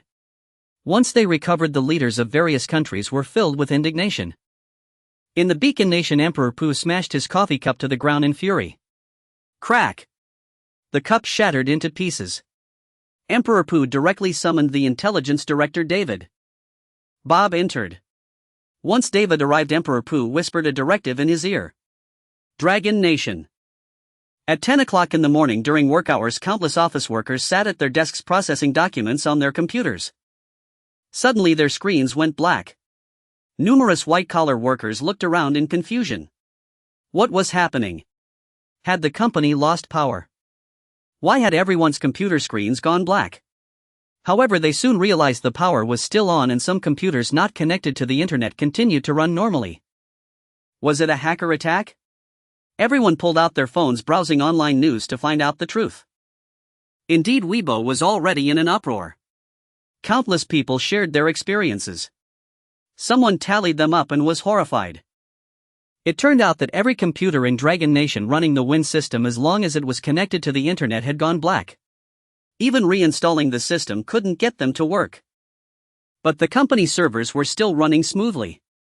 This was because most servers used the Lynx system, which remained stable and unaffected. The Watersoft company and the Beacon Nation immediately issued a statement claiming that their servers were under attack by an unknown hacker, causing all Win system computers to go black. However, the people of Dragon Nation soon discovered that only computers in Dragon Nation had gone black. Computers in other countries continued to run normally. This completely contradicted Watersoft's statement.